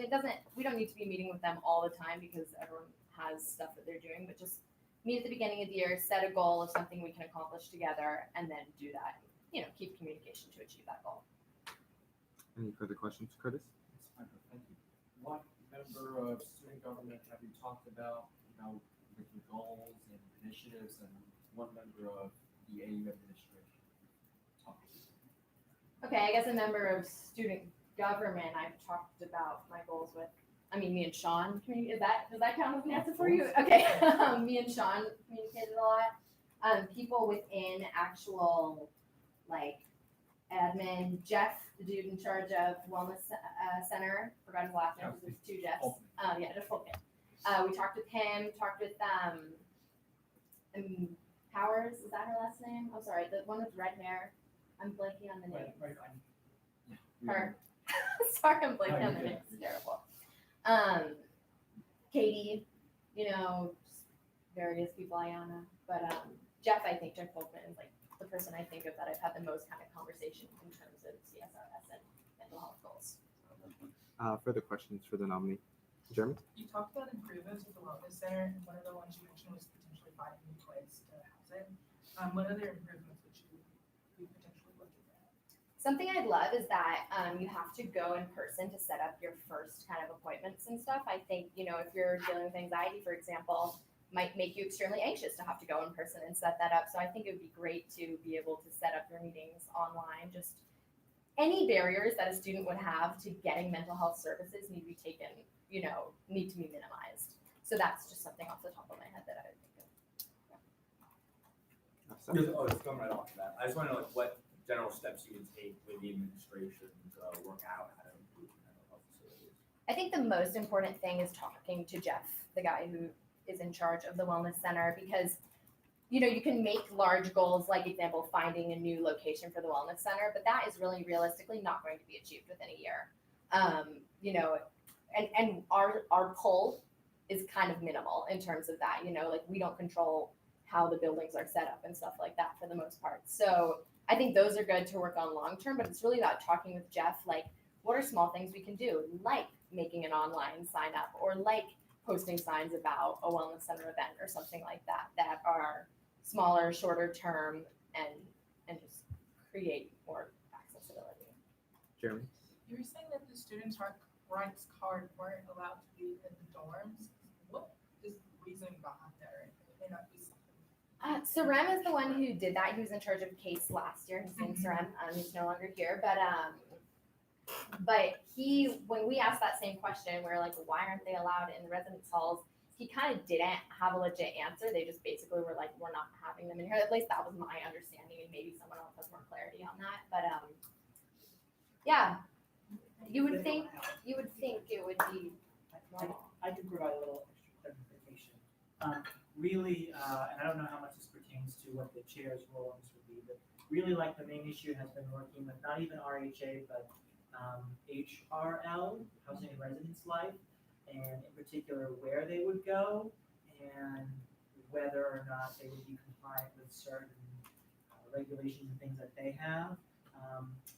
One proposal was like initially they wanted to put them on the backs of all of the doors in the dorms. Obviously, like we can't do that, right? So another thought was, why just put them on the doors?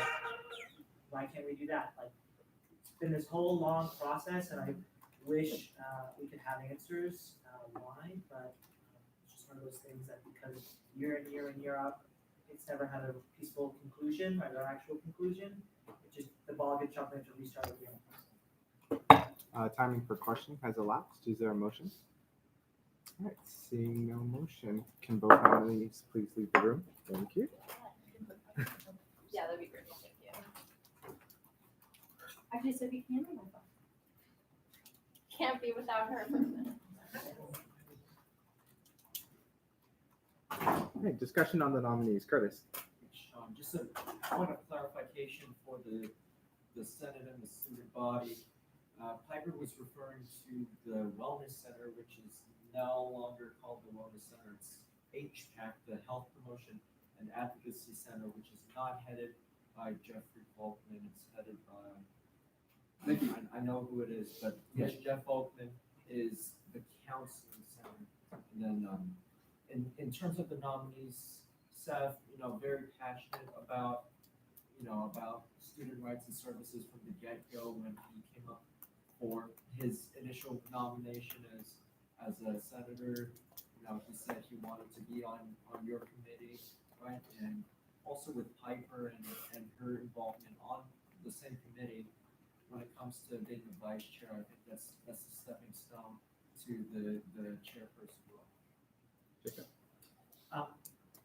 I can only speak to working with Piper as I work with on the finance committee, as well as on the fund committee that we have, which is all about promoting events that the student government could potentially do. I know she's still thinking about that, so fund is not dead, fund lives on. She is somebody who always has new ways of thinking about things, always brings a can-do attitude, never really gets discouraged, always finds a way to get something done. And I will personally be supporting her because she's been in this organization for a while. She, I think, has a real clear understanding of what she wants to get done and what within the parameters of the committee she can actually get done. So that's why I'll be supporting her based on her record, and based on what she wants to accomplish. I would encourage all the other senators to do this. Jim. I've known Seth since I first got to AU. We lived on the same floor. He was in Centennial 5, I was in Anderson 5. And he was running, I think it was RHA. He asked me to be on his campaign. And I think I was one of his consultants for diversity and inclusion. But he wanted to center all of his campaign around what this committee would be doing, essentially. Finding new ways to make sure that people knew what their rights were. Being creative with how you would market that out. So I definitely know for a fact that he would be very passionate about it. That's why I'm supporting him. But clearly both nominees would be very excellent for each other. All right, further discussion? Okay, seeing none, can someone get the nominee? Thanks, Brian. And does anyone have my sticky notes? Oh, I have them right here. Okay, perfect. Oh, You can start passing them around. Way too long. It's too long. I hate it.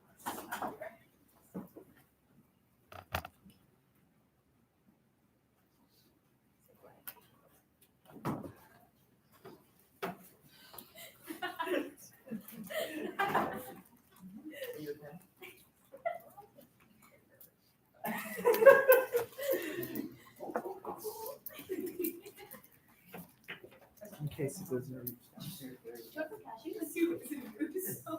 No, interesting thing about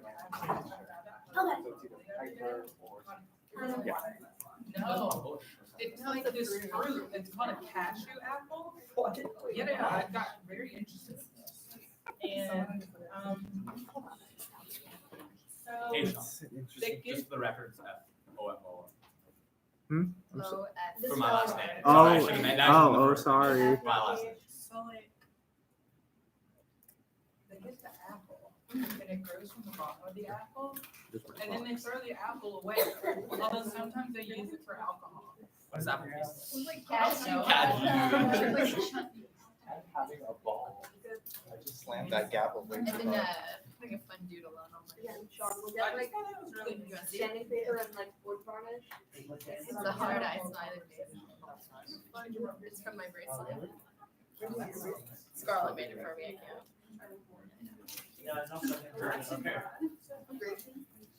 7. She's a Hornets volleyball player. She was really upset she got B team. She's never played volleyball before in her life. Yeah, right? And then she was really upset, like, yeah, my mom was like, have you ever played volleyball before? Just like, my mom's like, so, yeah, anyone else wants cashews? I brought them for sustenance. I love cashews. My muscles have been getting really big recently. I think it's because I'm eating a lot of vegetables. I used to like love mine because of the Yeah, and they don't give them and they're anymore. like peanut allergies, and I'm like, so that's an issue I create. I'm like, what about my gluten allergies, sir? These peppers do nothing for me. You're gluten free? Unfortunately. Do I follow it? No, it's just like if I eat it, it makes me feel terrible and I can't breathe. But with me with dairy, I'm not lactose tolerant, but I'm ready to run protein milk. I am. Thank you, and then I have rice, which I'm not.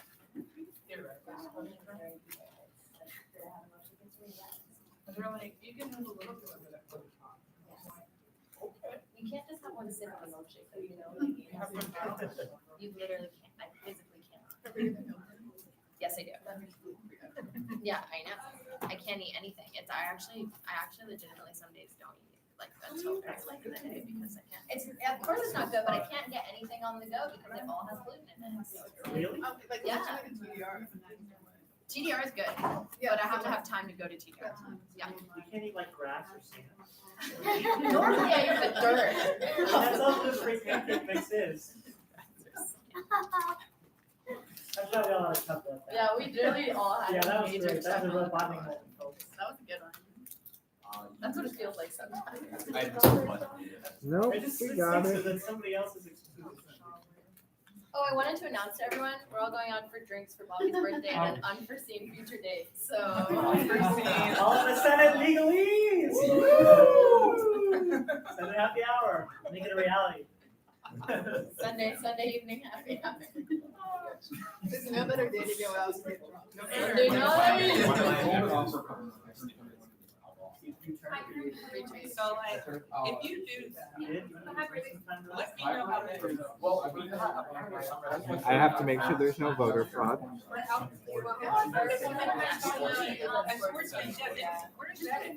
That's probably not going to. Yeah. The students expressed their desire to do it, but Dr.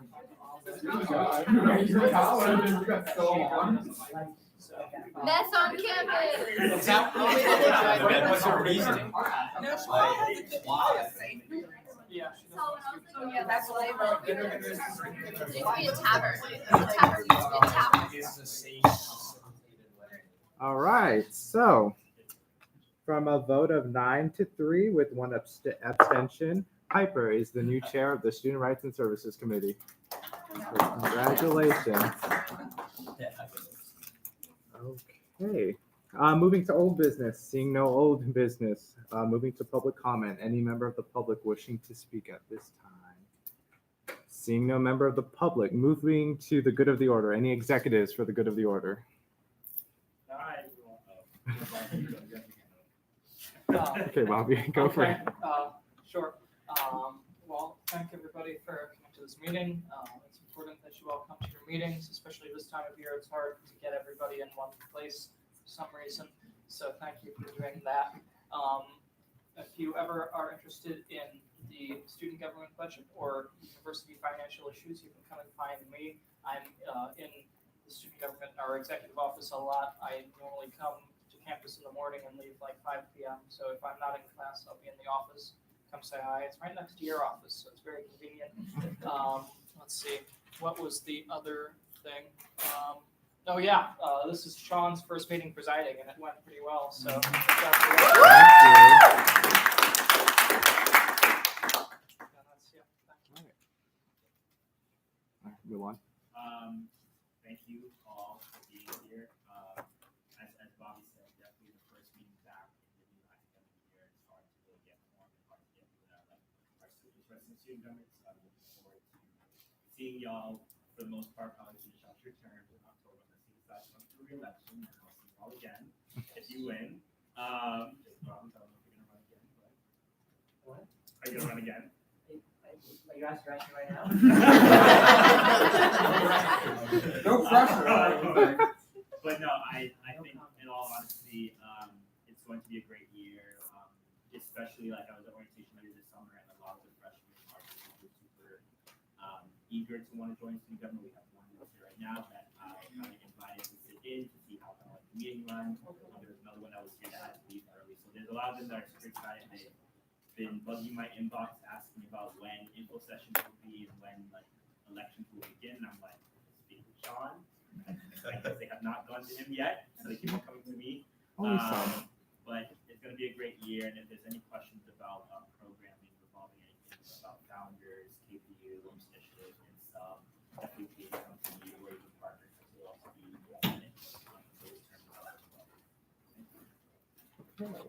Seeing no more executives, any senators for the good of the order? Jacob. I would just like to say it's excellent being back. You all are just wonderful people. I hope you all had wonderful summers, and looking forward to getting some great work accomplished in the last couple of weeks of our term. Also, just think it is worth mentioning, Ash Ketchum finally won the Pokemon League after 22 years. So anything's possible in this great country. It's gonna go well. All right, Seth. I just want to say congratulations, Piper, for winning the chair position, and I think you'll do a great job this year. Okay, Katie. Yeah, so great to be back. Thank you for see how this goes. I'm excited to get started. I will probably email everyone's names because I always who's on that. Yes. I know it was assigned by Trevor through a legislative order at the beginning of the year. I'll go ahead and resend that. Okay. And then also for the new senators, I need to give them committee assignments. So yeah. Okay. So we probably get started once that's all figured out. Mhm. Sometime this week or next week, I'd like to at least sit down with everyone before next week.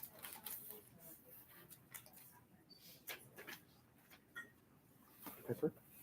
Welcome, new people. It's a good time. Parker. I sent an email out to all the senators. I did the Senate email and the Senate still works. Yeah. Still works. So that details the referendum that I'm going to introduce next week. The Constitution requires that I give a notification to the full Senate one meeting prior to introducing that. So that's the heads up on that. If you have any questions about those three things, please let me know. And if you are interested in sponsoring anything for all of them, please let me know. Jacob. First, I did not receive that. Me neither. Yeah, I don't know. Maybe the email doesn't work. It's So that's senate@ausg.org. Yeah. Yeah. Okay. That's the first. The second thing, I also just, I do want to say welcome to everybody. If you have any questions about the budget process, it's never too soon to start planning ahead. It's never too soon, and so you can ask. I'm not a senator, but it's parliamentarian. Yes. I always want to talk. Okay. Two things. Parker, can you forward those things to me? Because I'm not in the Senate thing. Thank you. And I did a lousy job coming to Senate meetings last year because I had things to do on Sunday, but I don't this year. So I will be in just about every Senate meeting that I can make. So I will be here annoying all of you about parliamentary procedure. And one logistical thing, for the Committee on Finance, in the bylaws, the last sentence is incomplete. It's a half sentence. So someone might want to. That's what I wanted to talk to you Yeah, about. I can't propose legislation, I can't change that, so I thought I'd just throw that out to all of you, that sentence is incomplete, it doesn't make any sense. Stylistic choice. Like, Yes. it has no, like, it doesn't have a period? No, It doesn't, it's not finished. Also- It says the comptroller, vice president, every director in the vice president's cabinet. Yeah. Can I speak? Sounds like a full sentence to me. There's no period. Yeah, Bobby, since you're proxying. Yeah, for my good of the order piece, when we established the committees in the bylaws, the last sentence of every subsection says the ex officio members of that committee. So for example, under CATA, it says all the executive board members are ex officio members of the committee.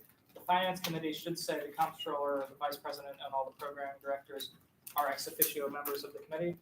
That just text is not included, so that's an easy fix. Any more, Curtis?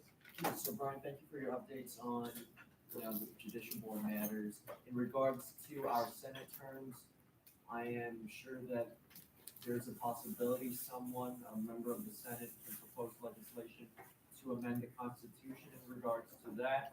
In regards to the School of Education separating from the College of Arts and Sciences, I will be working with Jacob, and I'm sure Mulan's excited for the School of Education to have a senator.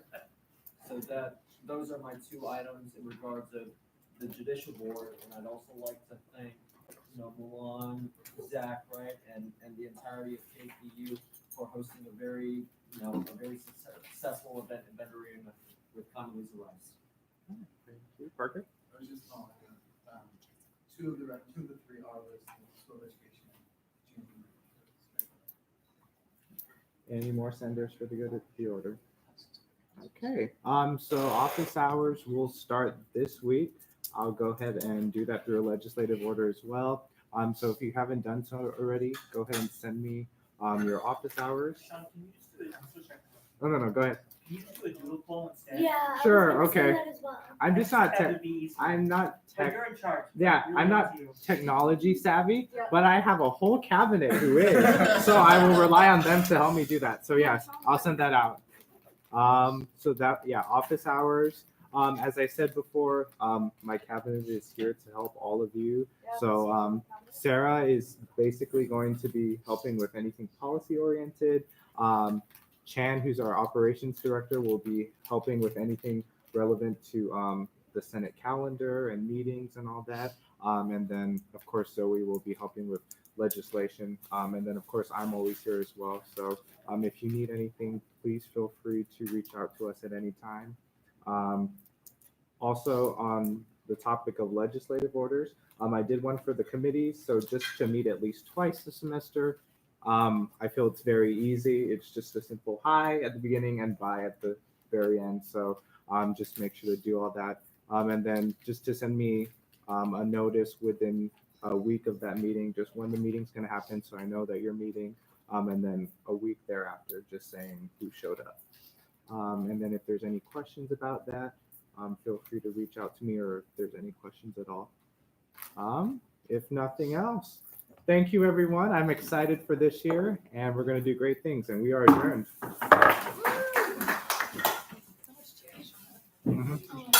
before the agenda, Yeah. there were some things that I think Okay. So I'm just gonna send you the minutes. If you Okay. could just like go through that at some point. Okay. And then any new senators, if you want to come see me right now. Hey. See you guys. Yikes, sorry about that.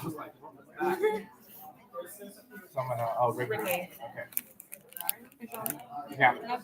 Oh, yeah. Sorry. I banged the gavel way too hard. I just have a quick question. Yeah. Are you going to No, no, what's up? Because we're in quickly. You said that there's a few open Senate Good. positions. I have a Yeah. friend that's interested. Okay. Yeah, so we have one 2021. We Yeah, have one campus at large. And then one SIS. she would apply to the first two. Okay. So should I have her email you? Okay, yeah, on the AUSG website how it has the application. Anyway, just have her fill that out so Okay, I can I'll interview her. take a look. It's under join. And then it says first time. All right, I'll show it to you. Yeah, thank you. Oh, Forgot about okay, those. all right, I want to. Hey, so. You know, one of the school kids There's a mouse. Oh my god, yeah. I'm just blind. I'm just blind. Okay, and then also